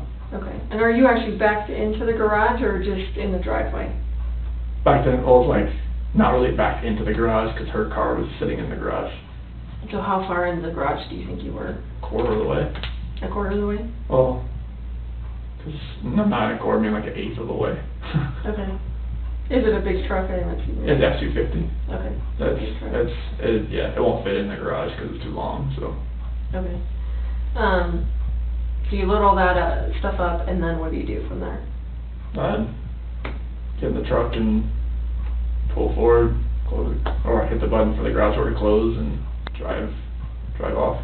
So how often do you actually take your tools out and put them in the garage or in the house or wherever you put them? I'll take that container out. I usually do it like once, like on the Fridays, like I got everything done and like get it in there, get it in there. So is that normal that you would take it out on Friday and then that Monday when you go to work, you would back your truck in and load your stuff in? I mean, Yeah, that's pretty normal for me. that's a normal Yeah. routine that Yeah. you do? Okay. Just because you don't want to leave it out there for the weekend No, over the weekend? yeah, like, 'cause that's, especially if somebody's like riding or like going around trying to steal stuff out of like trucks or things in the, But during the week, you at least Oh, yeah, park it in front yeah. of the camera or something? or yeah, like I'm usually pretty, or I'll like back it in on one side where like if somebody had to go up to my truck, maybe my doorbell camera will get it. Okay, okay, Just something like that, just something, trying to be like proactive about it. sure. So, you end up pulling out, do you put the garage door down? When Yeah, I hit it. I hit the opener. Give me an idea of the route that you take to work, because I don't know this area and how you get to work and stuff like that. It seems like you kind of work out in the middle of nowhere, so. Yeah, like. What's the route you took? So like, that morning? we'll have like 52, Highway 52, and then go out to like, I went out to. So start from like your driveway, like what street you're on. Unless you get right out to 50. Oh, it's on the like Saratoga Trail, and then Wyndham Hill Parkway. And just tell me rights or lefts that you're going. Okay, so Saratoga Trail, take a right, Wyndham Hill Parkway, roundabout, take a right on County Road 7, take a left, County Road 52, take 52, and this morning I went out to location, so go down 52 east, out to I-76, out to, I don't know that road, but out to Rogan, and then out to a ranch, Sawyer Ranch. I don't know, it's like 380, kind of like 386 or something like that. Do you have like a GPS that Yep. gets you there? Yep. Okay. Oh no, I knew the way out there. My whole area, like I know where everything is. Do you have a truck GPS, like Yep. a Yep. Garmin or whatever in your No, truck? no, or like anything? it's just one that like tracks your speeding and like hard braking and stuff like that. Oh, like your employer has a Yeah. GPS on your truck? Oh, okay. Seatbelt usage and stuff like that. But as far as like one. Oh no, like Yeah. on my phone, on my work phone, there's like a well navigator type thing. Like if I was going to a spot like out of my area type thing, like I could use it for that. But usually I can just like type it in my computer on the directory, and I can look up county road like intersections, and I can get there that way. But all the ones I have in our area, like from County Road 22 south, that's our area, all the way like to the airport. Okay. So like I've been to pretty much every single one of them. So like if somebody says I'm at the Thomason 2116, like okay, I know where that's at. Or someone tells me I'm at the Ritchie gas unit number 1, I know where that's at. Someone tells me I'm at the Mars 28C, I know where that's at. Okay. So this one you went to what? Which wells did you go to when you? So I went to the Survey 319, Survey 1129, Survey 1029, Survey 629. So which one did you go to first? 319. 319. Yeah. Was anyone else there? They showed up afterwards. Like Troy showed up, Melissa, Chad showed up, and Cody was at the 1029. And I know Troy's last name. McCoy. Melissa. Parrish. And then. Chad McNeil. And who was the Cody Roberts, he was out on the ranch as well, but he wasn't at that one yet. Okay. Okay. So you get out there about what time you think? Probably about 6:45 or so. Okay. And you get out there, you're by yourself out there? At that point in time, because Cody Roberts, he had reported that he had a leaking line out there on the back pressure line I know this might make sense, but the back pressure line going up to the tank, and there was a spot on the ground, like a wet spot, like oil was leaking. Okay. So he said like it just kind of happened on Friday, and Troy told me about it. I told him like, Dad, we'll So check did it you go out. right there with him to try and help him fix that, or? Oh, Friday I wasn't at work. No, I mean, but Monday morning, because wasn't Like he was gonna meet me out there, Oh. but he decided to go to that 1029 first to check on that pump unit, get it trying to stroke up, trying to see if it'll like get some pump action downhole. Okay, so you're at 6:45 at At 319. 319, and what time do your other people show up? Probably about, I'm gonna say about 7:15, 7:30, somewhere around there. And I'm trying to pressure test the line to see if I can find a leak. Did they see you, Yeah. is there, Yeah. your truck's out there, and Yeah. you're out there? Yeah. and- Yeah, Okay, you everybody. having conversations? Yeah, oh yeah, everybody's out there, like, we're pressure testing the line, we're digging that line down a little bit so you can see something spraying out, and like, So why are they not there when you're there? they went to the office first. Most of the time, like, either they go to the office first or you go to the field first, one of the two. Okay. Like, we have a couple guys that start out in the field, some people start out in the office. I just knew he had a leak there over the weekend. I was just like, all right, let's see what this is. I don't want this like getting like somewhere where it's gonna get so big that it's gonna be like, all right, we've got a health safety environmental issue on our hands. That's like there. Okay. And as far as you leaving at 5:30 and getting to your place at 6:45, is that normal? Like you would normally leave That's at just 5:30? I usually do between 5:30 and 6 o'clock, somewhere around there. Okay. I just knew it'd take a little while to get out there. I wanted to be out but we usually like to start work at like 6:30. Okay. So like if I'm going to the office, I'll leave like 5:50 or so. Did you pick up anyone on the way or stop no, like, anyway? oh. Like at the convenience store, gas station, any stops No, on the way out there? no. Okay. So you go straight out there, all of a sudden the coworkers start showing up around Yeah. 7:15, 7:30. Yep. And then how long are you at that well? Probably till, because we were at that 10:29 like for most of the day. I know at the 10:29 we were probably there at 11, because we were there, or probably maybe about 10 o'clock we were there. But at that one location, probably about an hour. Trying to get, because we had to dig out that line right where it was leaking, right where like, because when the pipe comes out of the ground, it was leaking like maybe like a foot underneath it. And what had happened, like either like something like ate through it or corroded the pipe. And when we were pressure testing the line up to a certain PSI, we finally got up to a certain PSI, and it just started just like bubbling oil out of the ground. Mm. And it was. I don't know anything about that, but that sounds bad. I can show you a picture, but it's on the phone. That doesn't sound like that's how it's supposed to work, so. Yeah. Okay. So 11 o'clock, you're at 10:29. Yeah, I hit the other two locations I told you about in between, because at 10:29 we were there for the rest of the day, until I left. So 3:19 till when, do you think? Probably till about 8. 8 a.m.? Yeah. And then you go to which well? I stopped by that 6:29, but I wasn't there for very long, probably like 30 minutes or so, because I had some whip checks that maybe because that wellhead we were getting ready to turn back on, but it was missing 2 parts at the wellhead. I thought I had 2 whip checks, only had 1, so I was like, oh, gonna do that. And who was at that well when you get there? No, that was there. Okay, and then the next well number is what? The 11:29, I drove over there to see if it was ready to run. It wasn't, so. And what time do you think you got there? Probably about 9. Okay. And then you were there till 11, is that what you said? No, I was there till almost probably about 10. Oh, 10, okay. Yeah. And then where did you go after So that? 10:29. Oh, you were there from These 9 are all to well 10. numbers. I'm sorry. I'm sorry. No, I know it's all like, it's good. So you were there from 9 to 10 at Yeah. the one before 10:29. Yeah. And then you were at 10:29 from 10 o'clock till... Until I left. Until like 2 o'clock, or till 1 o'clock when I left. Till 1 o'clock, okay. Yeah, because we were there for a while. We had to replace stuffing box rubbers and take everything apart, because the rods were getting so hot. And who was at 10:29? That would have been Cody Roberts, Chad McNeil, Melissa Parrish, Troy McCoy. Those are all. So you guys all kind of just hop around Yeah. to different Yeah. wells or whatever? On that day we did. Okay. Because Melissa Parrish, she's one of our green hats, that's a trainee.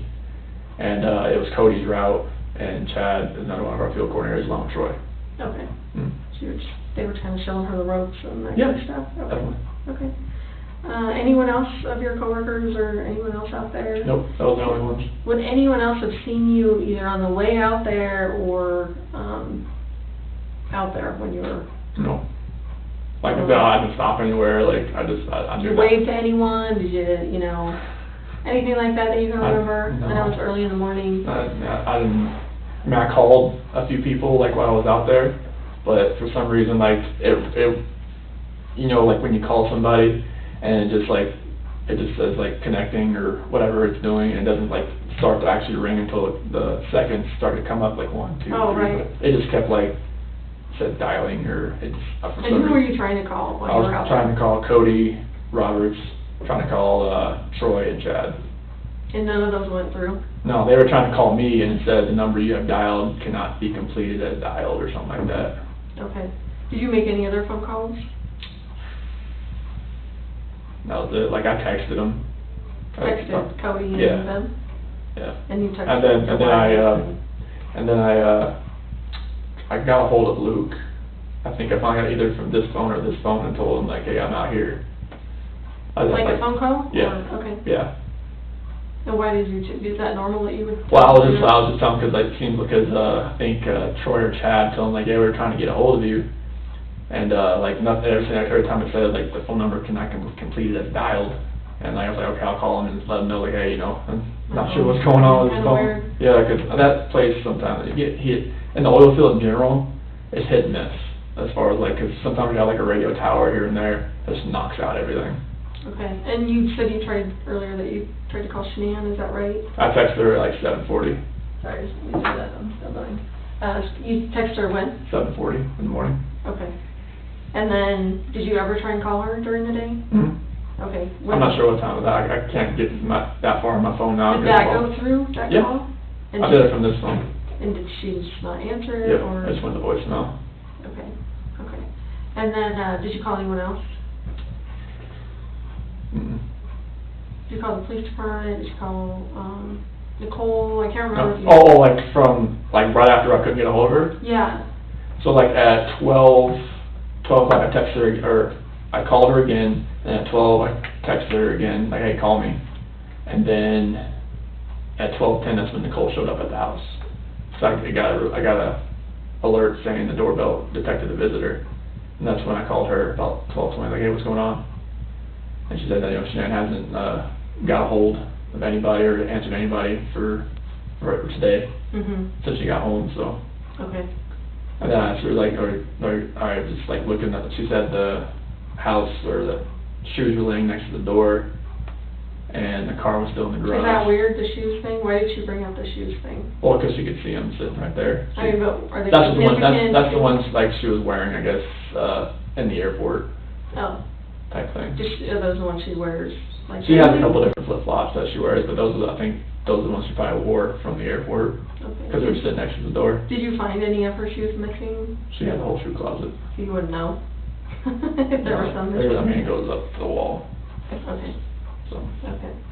I thought I heard something, maybe you called, Primrose or... Yeah. I asked that. I don't remember what time that was. I asked if the kids were there. Oh, okay.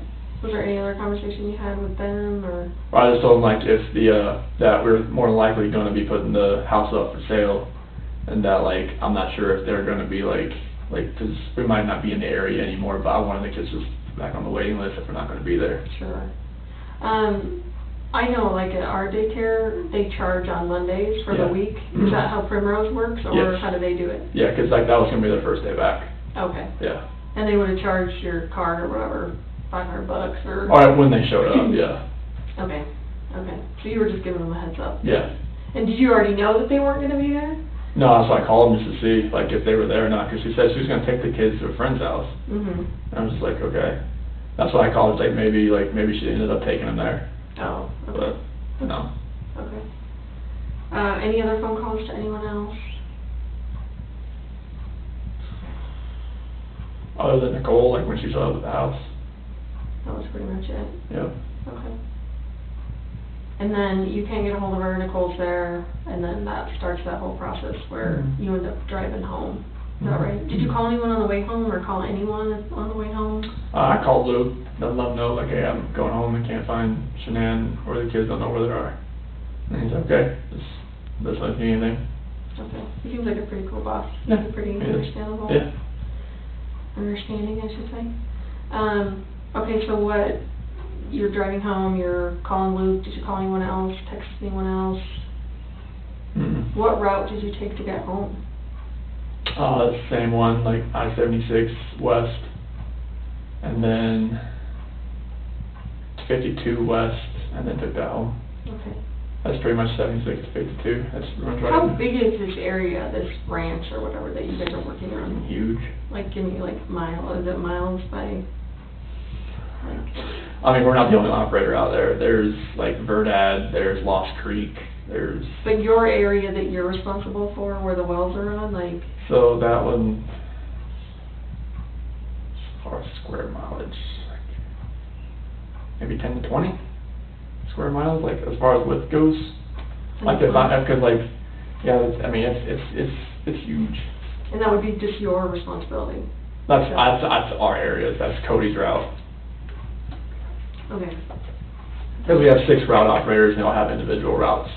So what else is on this land besides Cattle. cattle? Lots and lots of cattle and sheep. Okay. And lots of like little irrigation, like spots where they eat, and trees and sunflowers and lots and lots. So of like when you're sunflowers. driving out to the wells, is there actually a road that you guys made, or is it It's full. Sometimes it's a road. When the cows and everything get on it, it gets really soft and really like shake your truck type thing. Mhm. Okay. As far as your truck goes, obviously it's a work truck, I'm Yep. assuming. Are you allowed to have other people in your truck? Like as far as civilians, like your wife, your kids, anything like Oh, that? they played in my truck a few times because no, it's Daddy's truck, you know, like they played in there a few times and whatnot. What about Shanann? Has she ever ridden in your truck before? Not to work, but she's been in it before. Okay. Just like just seeing what all I had in there and everything like that, what I take to work and stuff like that. Yeah, she's been in there before. Okay.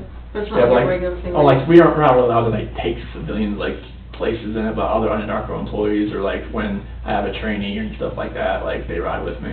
Okay, and that's totally fine. Yeah, definitely. So you get home, and obviously you said you open the garage door and go through the house. Tell me all the things that seemed odd about the way the house looked. So, it's odd. it was, well, the car being there with the car seats, that was odd. The purse, wallet, still being there. The phone's a big thing for me, 'cause that's still there. She seemed like she was pretty attached to her phone. Well, everybody knows she is. She's very attached to it. Okay. And kids' medicine. Those are the odd things. What about her med? Does she have medicine that she would take? Only one she takes regularly is Imitrex, and that was not there. Like the medicine she had in her purse was for nausea, not Imitrex. And what is Imitrex for? Migraines.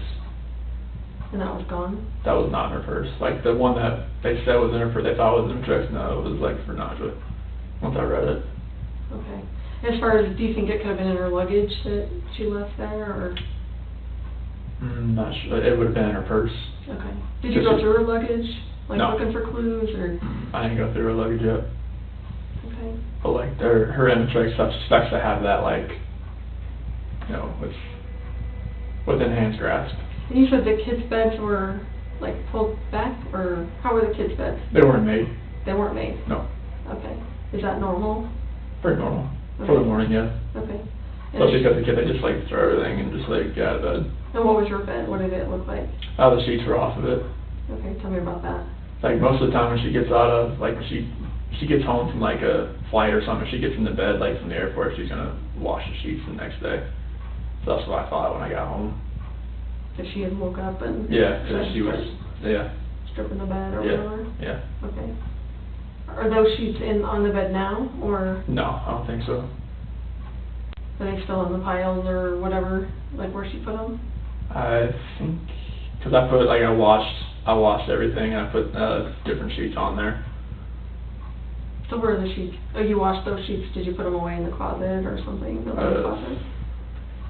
It should either be like right on the pile on the ground or something like that, right there. In the bedroom? Yeah. Okay. So you washed the sheets that were on the bed, or you left them there and just put on new sheets? So I put on, like, I washed those sheets. I washed sheets that were on there, and they should still be in the room. Oh, clean, like, Yeah. In a pile or Yeah. whatever? Okay. Yeah, but I put, like, ones that were in the closet in there. Ones that were already clean, like, I wanted to just make the bed anyways. Okay, so the bed's made now? Oh, yeah, definitely. Okay. So when you slept on the bed Monday night, it had new sheets from you changing it, or? So Monday, yeah, like when I slept there Monday night, yeah, there was new sheets on there. Okay, because the bed was already stripped? Yeah. When you got in or whatever? Anything else that was odd? I know you said there were some things missing from the kids' rooms, or their blankets? Blankies. Yeah, Okay. blankies. What do you think about that? I mean, that's what kids always take with them. Like, even to go, like, if you... Yeah, like if like Cece, she wants that Yankee blanket, and Bella like wants her blanket, especially if she feels like you know, we tell her like leave it at the house now, she's getting old enough. But So, like, if you're going to Target or run errands, like, are they taking their stuff with them? Bella will, well, Cece definitely will have that Yankee blanket, and sometimes she wants her little, that dog that like makes cooling sounds and whatnot. Okay. And that's gone, you said, right? Yeah. That dog? Yeah, but Bella's cat's still there. Was she as attached to the cat as Cece was to the dog? Not as much. Not as much. Okay. Anything else missing, weird? What about the pajamas that they were in, that you put them in after they showered, the nightgowns or whatever? Yeah. Are those at the house? I didn't see those. I mean, there's still, there's dirty laundry in there from the kids. Okay. So, I didn't see those per se. I didn't see those, and then there's some nightgowns in there, but I didn't see those. not the ones I described to you. Okay. Okay. So obviously, you know, you've had a lot of time to think about this stuff, and just talking to me, like, what are your thoughts? Like, what are you thinking right now as far as, you know, what's happened, or? Like the first day I thought she was with somebody. I thought, you know, like, you know, she's at a friend's house and she's just decompressing, whatnot. Mm-hmm. But like now, like after like yesterday and now today, it's I feel like she's not safe. So like either she is in trouble or somebody has hurt her and the kids, and we can't find them. We don't know where they are. So if I ask you on the polygraph test if you physically caused Shanann's disappearance, can you pass that question? Yes. What do you think I mean by that when I'm asking you if you physically caused Shanann's disappearance? What does that mean to you? If you ask me that, like, I feel like you're asking me, did I have anything to do with it myself, or did I help somebody do it? And I had no part in any of that. And I know it's totally awful to think about, but what are ways, because I need to make sure that you know,